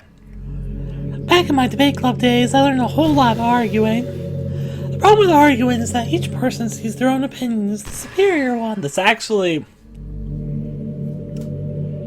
I'm weird in this way. Even though I might argue points, I don't view myself as being in the right or my opinion as being the superior one. That's actually not how I think about things. Maybe that's why I'm good at debating or listening and stuff. Even when I argue points, usually my opinion can be changed, which... I don't know why more people don't do that, actually. Like, sometimes I like to prove something, I guess, or fight for something I do believe in. But a lot of the time, I'm a little bit more fluid when it comes to these sort of arguments. I might be arguing a point, but I can change sides with a good argument against me, so... Anyways. Maybe I'm just a weirdo, who knows? That's kind of saying the obvious. I think a lot of people assume I don't feel that way, though, because I do debate about things often, but usually when I debate, it's not because... You know what, that's actually a good way for me to word this. I think I'm just a peculiar case, because when I'm debating something, more often I will argue about something which I'm not fully confident in, with very rare exceptions where sometimes, because when I am fully confident about something, I usually don't argue it.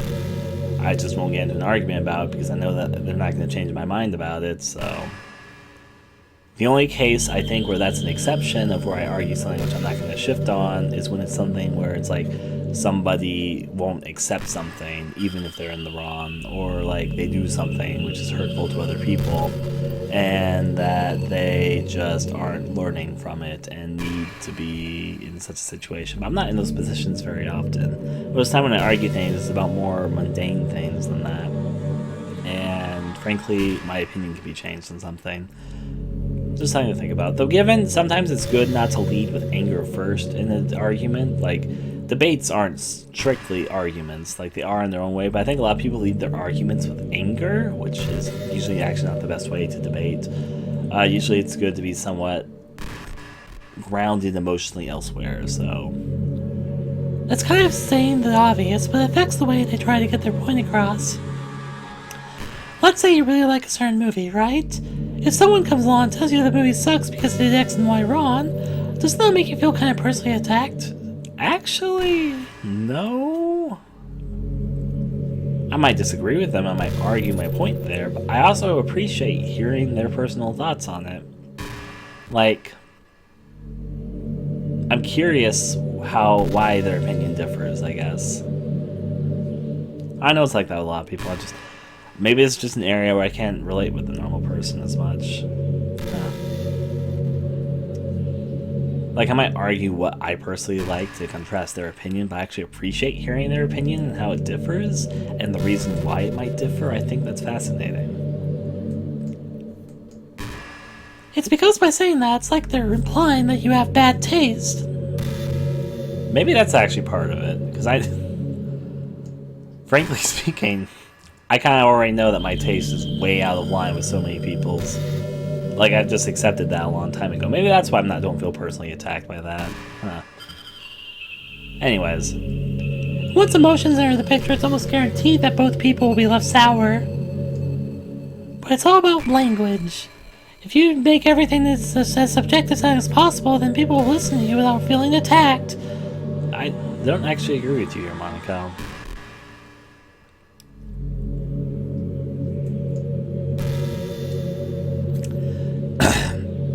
You could say I'm personally not a fan of it, and I felt that I like it more if X, Y did things like that. It's even worse when you're citing facts about things. If you say I read it on this website that it works like this, or if you admit that you're not an expert on it, then it's much more like you're putting your knowledge on the table rather than forcing it onto them. I think I'd be bad with presenting myself sometimes, though. However, though, I don't do this just to make people not personally feel attacked. I actually value what other people say as well, just sharing, hearing back and forth. I do agree that phrasing it can be important. I think what she said is not untrue. In fact, it's very true, and I do it myself as well. But the reason I do it is for a very different reason than the reason she just suggested. My reasoning for it isn't strictly that, but yeah. Now then. If you put in an active effort to keep the discussion mutual and level, they usually follow suit. Then you can share your opinions without anyone getting upset just from a disagreement. Most people will start seeing you as open-minded and a good listener. It's a win-win, you know? Well, I guess that would be Monika's debate tip of the day. That sounds a little silly, thanks for listening, though. I only half agree with what you said, Monika, so... It's interesting how you think of it that way, though.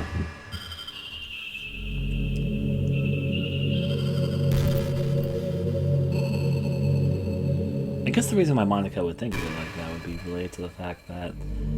Well, okay. So she quit the debate club because she didn't like arguing. She said that at the beginning. Yeah,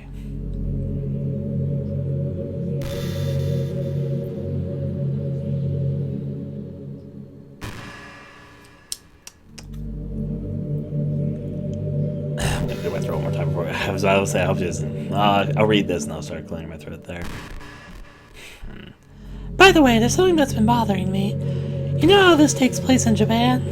Well, I assume you knew that, right? Or at least decided it probably does. I didn't actually think too deeply about it. Oh, I thought about it once, but whatever. I don't think you actually told at any point where it takes place.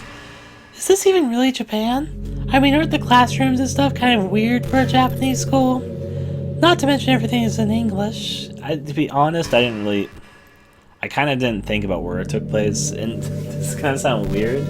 When I watch anime, unless of course it's trying, like its setting is very clearly Japan and they do a lot of Japanese things, in my mind it doesn't actually take place in a real world place. In my mind it takes place in anime land.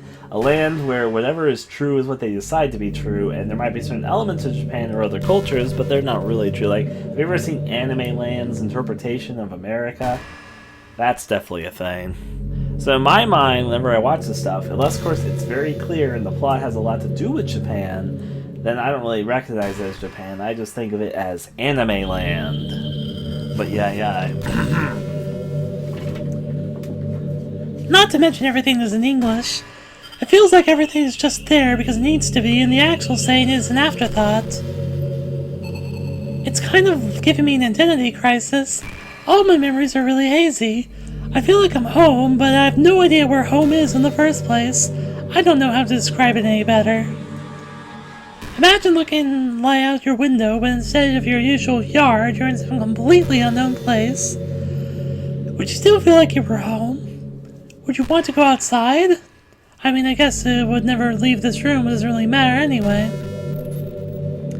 As long as you're alone and safe together, this really is our home. I don't think Monika and I are on the same wavelengths here. I travel a lot, so I've stayed temporarily at a number of places. I've sometimes even lived in places for extended periods of time, and your idea of where home is can definitely shift. I've moved a lot over my life. I've stayed at places for periods of time.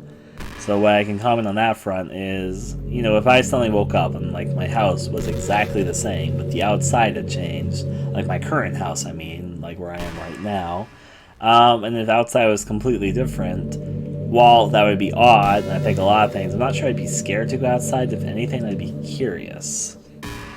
Anyways. And we can still watch the pretty sunsets night after night. Now, of course, there are exceptions to this, like what if I'm inside of a house and, there is, I don't know, some sort of monstrosity outside. Now, that's a different case, because then I'm afraid of the monstrosity, but the same scenario would still be true if I'm inside my house, and it's outside normally, but suddenly there's just monsters outside. Now, that would be the same reaction. It being in a different location wouldn't actually unsettle me. If anything, I think I would feel a mixture between curiosity and kind of excitement, because that would be something that is unheard of, at least for me. Maybe there's some explanation behind it, but I don't know it at that point in time. And that opens up interesting possibilities. Now, given those possibilities could be dangerous, but frankly, there's always danger. So now, given I do try to live a lifestyle where it doesn't actively put me in the way of danger, I think most people try to do that.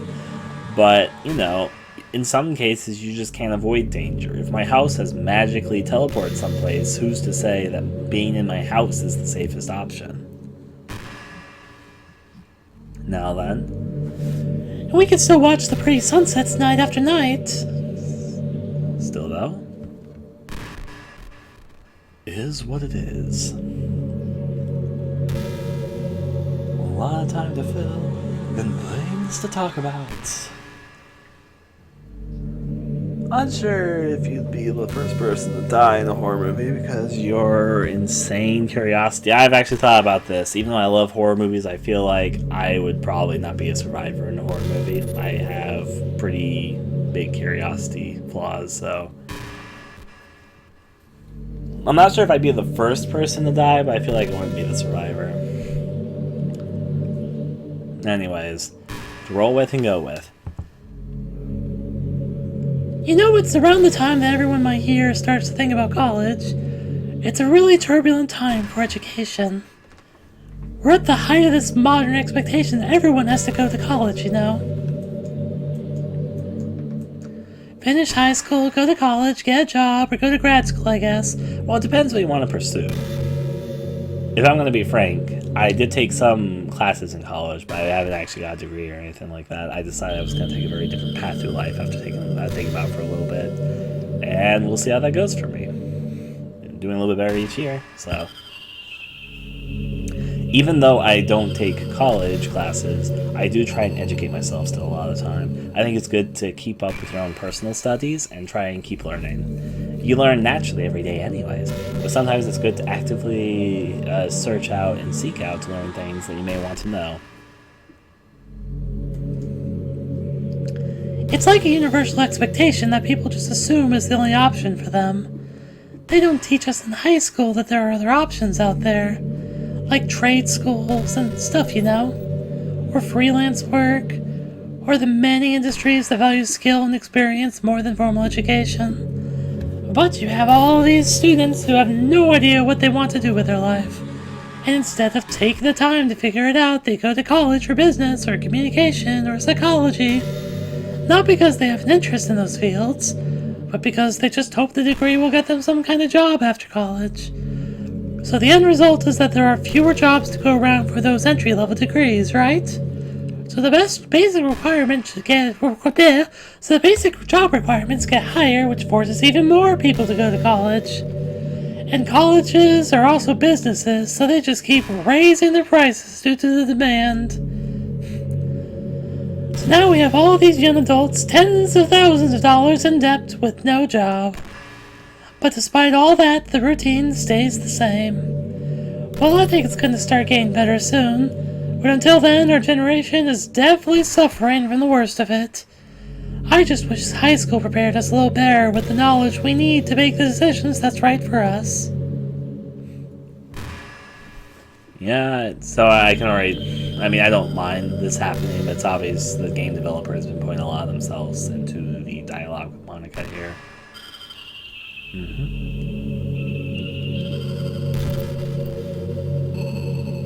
I mean, I do that too sometimes in my projects, so I can't say too much. But yeah. And look, I just realized I haven't talked to my projects in a lot. I've talked a lot about other things about my life. I think it's just natural because Monica's shared so many of her opinions, and I can't actively communicate with her. Like, no matter what I say, she's not going to be able to hear me. She's not going to respond to me. Anything like that. So... And I also think it's why there's a dissonance in this sort of moment, because of course she's like, oh, you're such a sweetheart, oh, I like you so much, oh, here's all these thoughts, we're having a conversation, but we're not really having a conversation.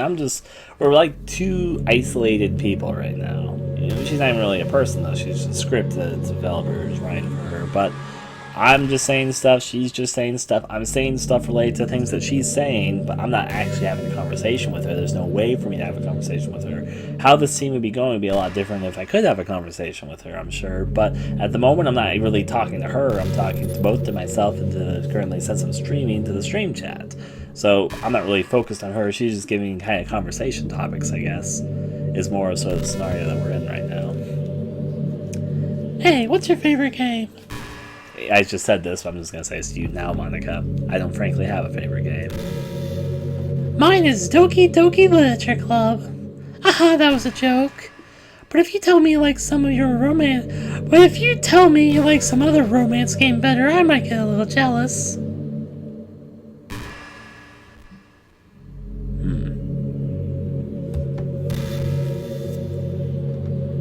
How long have we been listening? Have we been here for 2 hours just listening to Monika? Maybe not quite 2 hours yet, but this ironically might be one of the longest parts of the series. I've been stopping and starting the recording at multiple points. I'm trying to get better at that to make my videos not super long. But I think I don't want to cut this part and go on to the next. So I guess we're going to keep all of Monica's ramblings into this part, but oh my. This might end up being the longest part just because we're just here listening to Monika for a long time. I've been imagining all the romantic things we could do if we went on a date. We could get lunch, go to a cafe, go shopping together. I love shopping for skirts and bows. Or maybe a bookstore. That would be appropriate, right? But I'd really love to get to a chocolate store and have so many free samples. And of course, we'd see a movie or something. Gosh, it all sounds like a dream come true. When you're here, everything that we do is fun. You say all this, but it's actually we can't do any of the things you just said, so... I'm so happy that I'm your girlfriend, Dusky. Wait, hold your horses. Okay, so... I'll make you a proud boyfriend. Okay, so wait, hold your horses there, Monika. I never agreed to get into a relationship with you. She hasn't really used the words girlfriend and boyfriend yet. Sorry, Monika. I need to put some distance between us. Now, I will say this, I'm currently not dating anyone, so I am available, but just because I'm available doesn't mean you can insinuate that you're my girlfriend in the situation. It doesn't give you the right to decide that for me. Sorry, Monika, I'm just saying. I know she said a whole lot of I love yous and stuff, but, you know, that was her speaking from her own perspective. She just was speaking for me, so... Do you want me to lead you to Dusky? I was gonna say, well, you can try. It is what it is, what it is.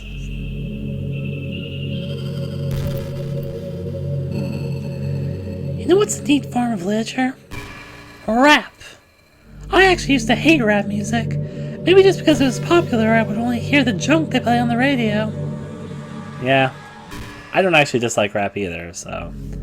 I at one point I thought I did, but I realized, nah, there's not really a genre of music I dislike. Now, there are specific songs I like, and there are genres I like more than others, generally, but I don't think that there is a genre of music I really dislike, or anything like that, so...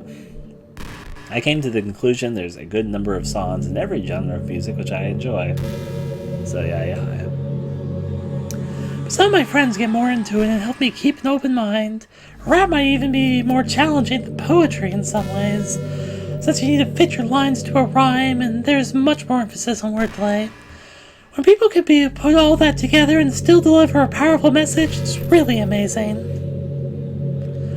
I kind of wish I had a rapper in my village.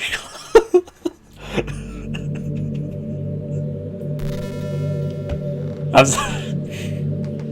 I was just reimagining. I will wait till after this. Sorry, that sounds silly, but it would be really interesting to see what they come up with. It would really be a learning experience. I've heard a lot of rap I like, actually. But going from that, though, given sometimes you have to seek out the stuff, it's kind of like anything. Sometimes the stuff that catches on for the lowest common denominator isn't the best stuff out there that you can find for your own personal taste, but yeah. Dusky, try to become a rapper. Like, just... Well, part of my imagination... This was a bad generalization. But I was just imagining Doki Doki Literature Club, and we have the 4 girls that we usually also have, but there's also just a new character added in. And it's just like the most cliche rapper you can imagine. Because, you know, like, and how visual novels have anime tropes for all the things. Like, even in this game, all the characters have anime tropes going for them. So I was just imagining, like, a tropey rapper just come on the audience. Like, you have these 4 girls and the most cliche rapper you can have, and everyone just acts like it's normal. They're just there. I just thought that'd be kind of amusing. Like, Doki Doki Literature Club is exactly the same, except there's a 5th character who's just the most cliche rapper you can imagine. Like, I'm imagining the scene where Natsuki finds Yuri dead in the classroom and she vomits. She runs off, and I'm just imagining the rapper kid be like, "Yo, dog, that shit fucked up!" Just...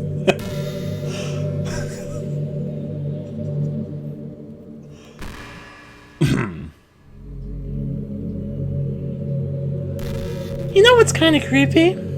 Even though I delete everyone else's files, I still can kind of feel them. It's like all their lines are still lingering in the air, whispering in the back of my head. That's a little creepy. Imagine if after someone you knew died, you just started hearing their voice in your head. That's actually pretty normal. Maybe I just wasn't thorough enough, but I'm too afraid to delete anything else because I might really break things. Like if I mess with any files relevant to me, I might actually delete myself. You actually remind me about something I want to talk about. And that would ruin everything, wouldn't it? I don't know what it's like on your end, but we should both make sure to avoid something like that at all costs. I believe in you, Dusky.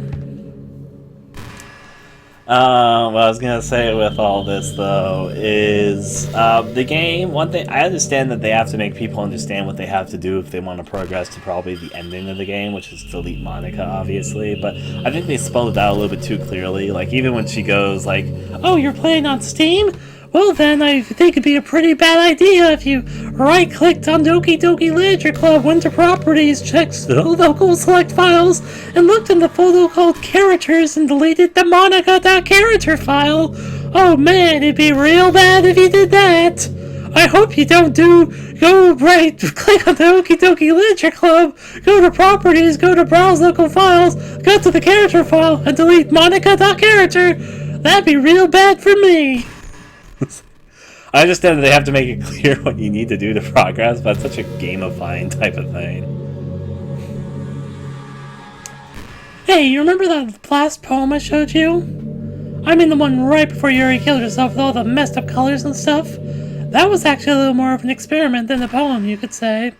I was experimenting with different ways I could modify the game and run code and things like that. It almost seemed like with enough effort I'd be able to escape from the confines of the game entirely.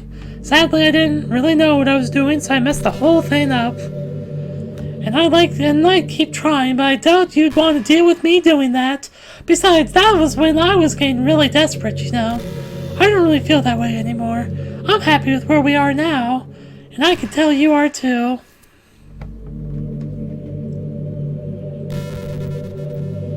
You about to sign on the Discord? I will check the Discord for a second. Hello, Discord. Okay. Other games talk? Oh, is this like the Valentine's Day pictures that she posted there? Good to know. Good to know.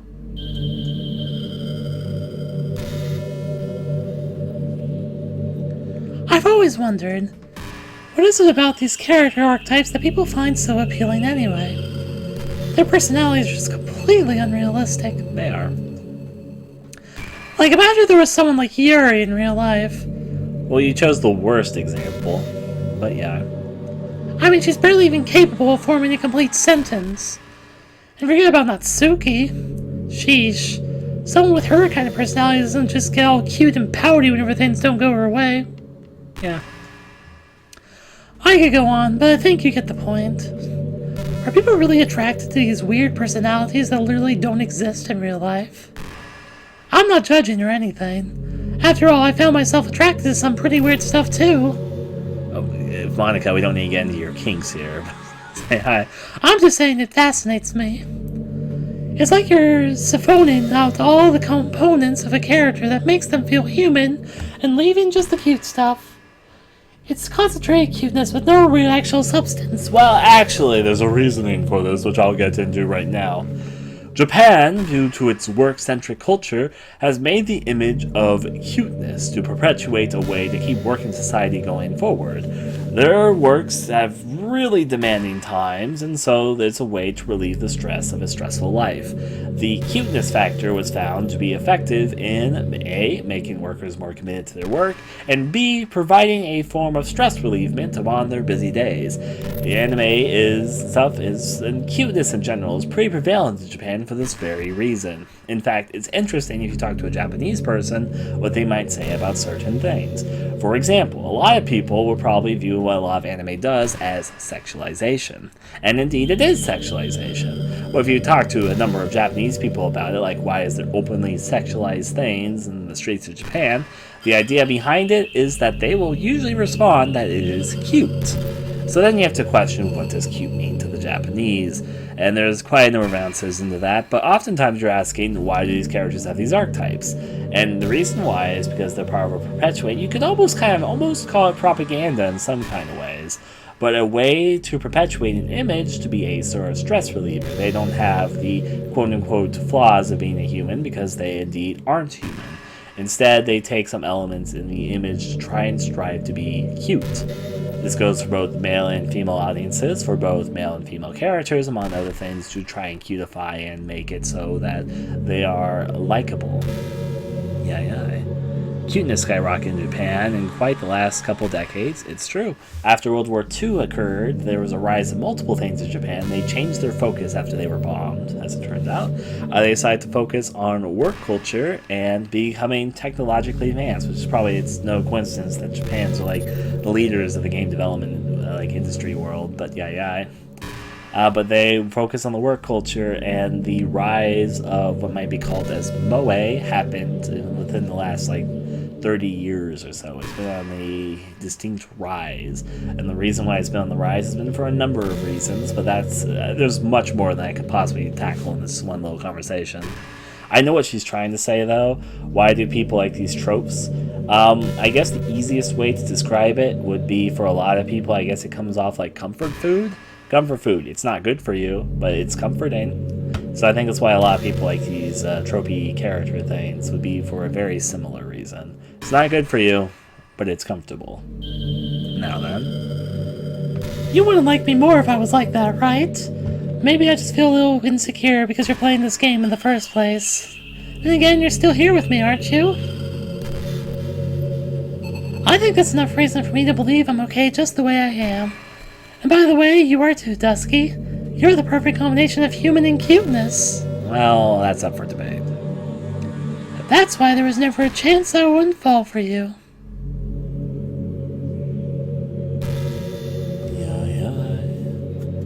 Sitting here with Monika, debating and talking about all these different things.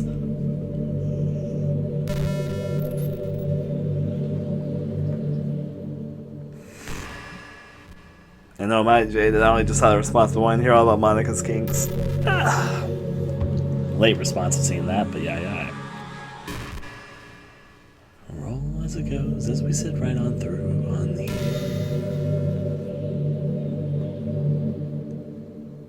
Do you think Monika's hands like fell asleep eventually when she kept them in that pose for so long? Hey, have you heard of a game called Super Smash Brothers? I mean, that's what you're obviously gonna say.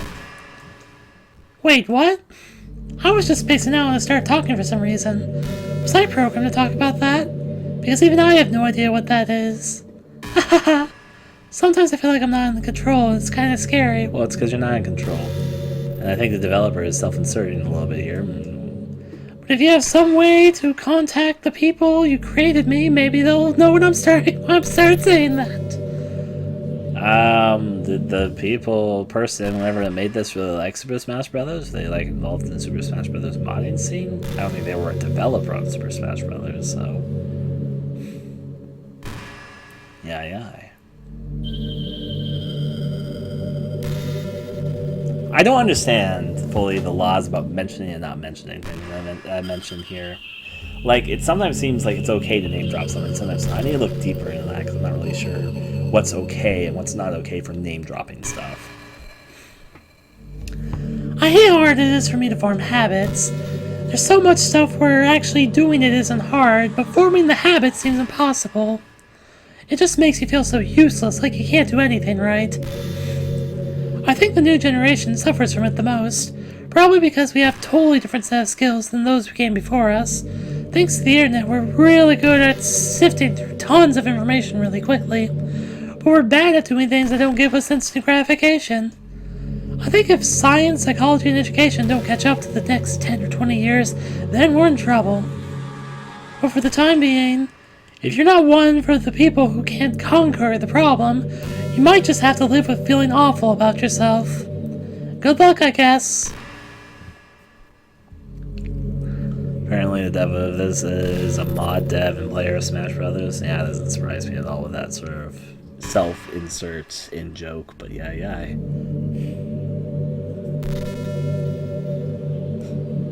There can be comfort in healthy foods, but comfort food is usually used to describe the type of food which is unhealthy for you, but just it's comfortable to eat. Like ice cream. That'd be my weakness in comfort food. There is literally almost no nutritional value in ice cream. And the nutritional value I get from ice cream I get from so many other healthier sources, but I just really like ice cream. That's what I was gonna say. Man, I wish there was a piano in here. I never got to finish that song I was working on. And after I worked so hard on it, I never even got a chance to play it for you. Well, it is what it is, right? No sense having any regrets. I already get to be here with you forever. I'm actually thankful, I was talking about this recently. I'm fortunate that I don't have a very strong sweet tooth, and I've never really had a super strong sweet tooth. In fact, eating too many sweet things makes me feel sick. So, I do have weaknesses in other ways. I know what my big weakness is. If I could drop this element out of my life, I would be so much better off in some ways. But yeah, I have a huge weakness to dairy products, I've realized. Ice cream, cheese, milk with cereal, stuff like that. If I could cut the dairy from my lifestyle a lot more, I'd probably be a lot better off in the long term. It's not sweets that are my weakness. I like occasionally I have a sweet tooth craving, but frankly those are very rare. And then like I don't drink a lot of coffee. I don't drink a lot of alcohol. I don't drink soda. I mainly just drink water. And there's a lot of other things I do pretty healthy. I eat a lot of vegetarian stuff. I eat a lot of well cooked meats. I eat a lot of healthier options. I don't eat white bread. I eat healthier nutritional bread. My big weakness, my big failing here is I love dairy, cheese, ice cream and stuff too much. So I was gonna say I don't eat ice cream very often, thankfully, but I have a big weakness for it. What I do eat too much of is probably cheese. So now then, do you ever just feel like there's no reason for you to be alive? I don't mean in like a sudden or suicidal way. I just mean how nothing that we do is special. Just being in school or working at some job for some company. if I could cut cheese from my life, that would be really good for me, probably long term, but still though.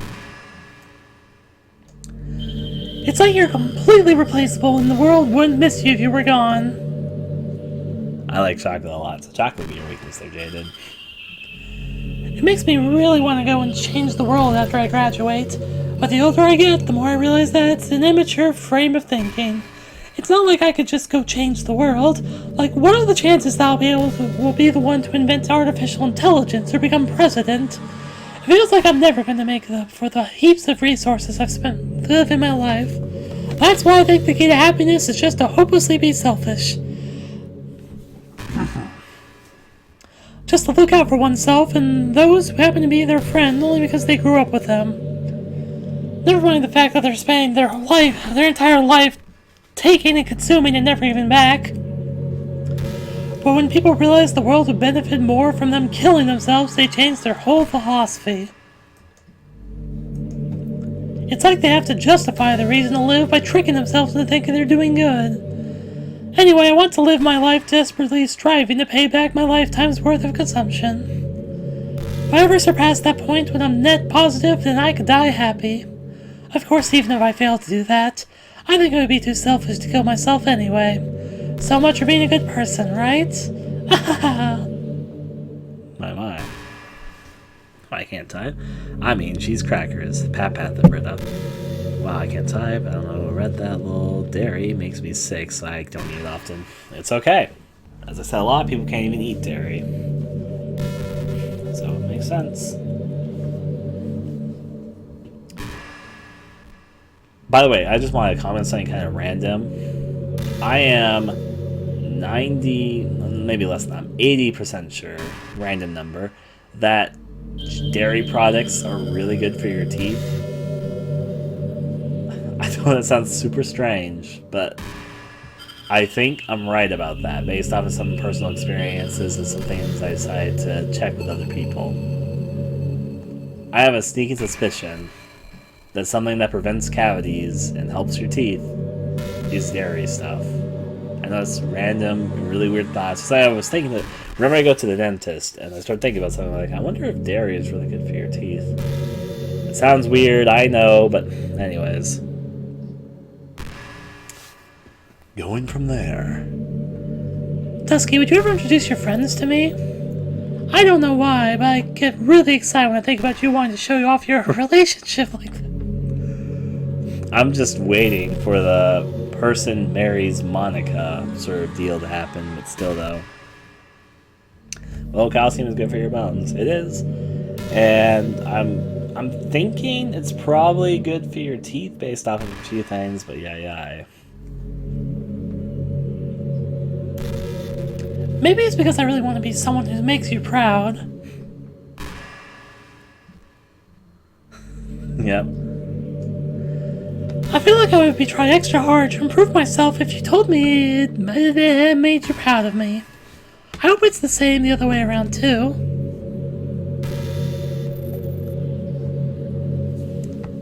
Just watch, one day it's gonna happen. Man or woman, I'm not the one to judge, marries Monika. I mean, if we have men that marry body pills and women that marry Tetris, then I think the Tetris marrying one was my favorite because the way they worded it. If you didn't hear about the story about the woman who married Tetris, she married a copy of Tetris that she had had for over 20 years. And then her reasoning was pretty funny. I was going to say hi. No, that... yeah, the jokes about waifu see your psychiatrist. Still, though... By the way, there's something that's been bothering me. You know how this takes place in Japan? Oh, now she's finally repeated something.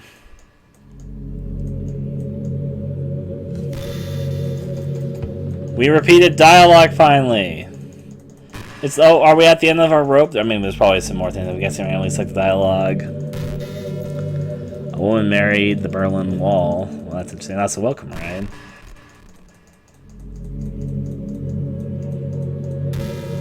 We finally... I mean, I knew it was probably going to repeat eventually. It's surprising how long we went without any repeating dialogue, so... I feel like there might be more dialogue than I've seen. It's just randomly selecting from a pool, but...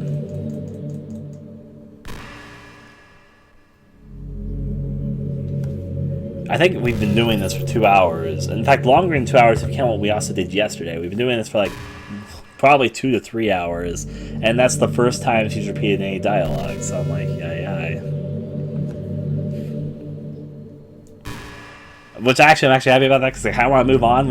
I've been sitting here for the last almost 2.5 hours listening to Monika's talk and talking about stuff about that. But yeah. Now she's starting to repeat dialogue a lot. Did we reach the end of the chain? Because that's another line of dialogue I've heard before. I'm going to go a few more lines of dialogue, and then I'm going to see if there's nothing new. If there's nothing new, I think we can finally move forward.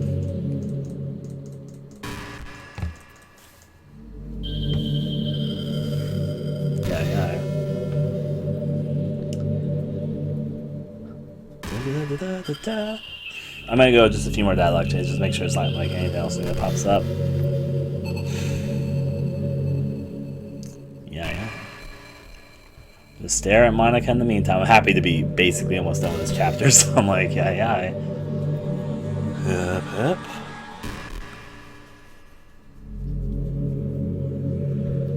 I think as she's done, we'll see. I could also see the developer like hiding dialogue after several not dialogue stuff.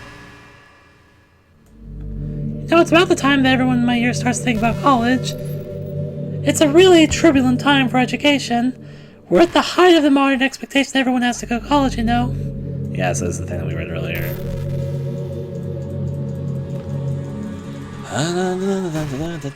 We also can't forward skip the text. She disabled that option because we're in a place apparently where time doesn't move. She says that, but I went to bed last night and now it's day, so say hi. You have to remember, I've left the game on for a day. Also, I should also relaunch the game once, see if she has any dialogue for that, but... Yeah, like what you just said there, Pastor Gene. I've kept the game on overnight. Monika was just there. I should mention something. Okay, so this is going to sound stupid. It's going to sound creepy, but sometimes I do things just because I personally find it funny. Like, have you ever done something which literally serves zero purpose, but you just think it's kind of amusing to yourself? You know, I'm sure everyone's done that to some extent. So what I decided to do last night, so my computer's to the left of my bed, I should mention. And so what I decided to do is I just left the screen on just Monika staring at me all fucking night when I decided I was going to let I was going to keep the game on all night. I was like, you know what, it'd be kind of funny if I just leave the game on all night with just Monika staring. I'm sorry. That sounds really weird. I realized I thought it was amusing. Say hi.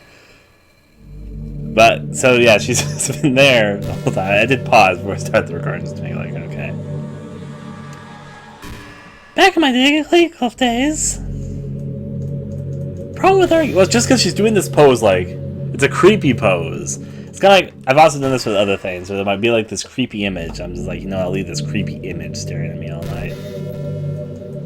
I just think it's not like actually funny, it's just kind of amusing to me, myself, and I. Like there's this one image sorry. Like there's this image that creeped me out the first time I saw it, and I decided to make myself desensitized to it. I just left it on my computer screen the whole entire night. I just treated it like it was really there. It's like, good night. Just make it stare. Sorry. It's kind of weird, I know. Still though.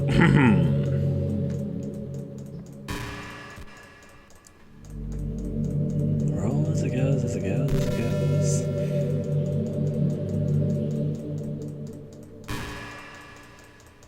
Let this happen as it mows and mows.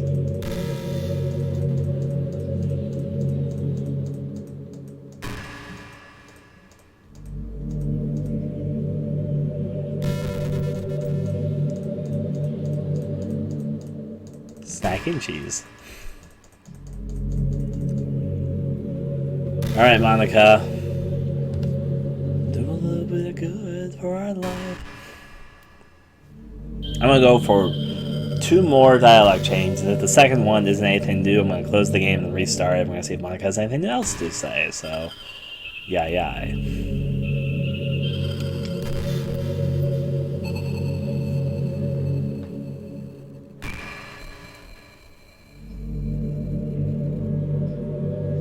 I can tell the developer was passionate about this project. They put in a lot of optional stuff that the player never really has to experience, so that's good. And it would have taken some time, I can see that too. Alright, so this dialogue isn't anything new. If the next one isn't anything new, I'm just going to close the game, and yeah. I think we're at the end of the rope of Monika discussion topics, so yeah.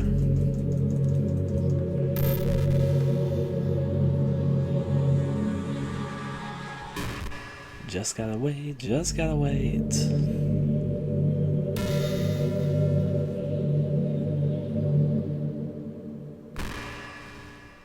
Yes, Monika.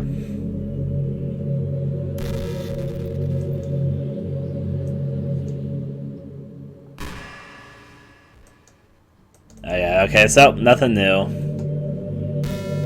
Oh boy.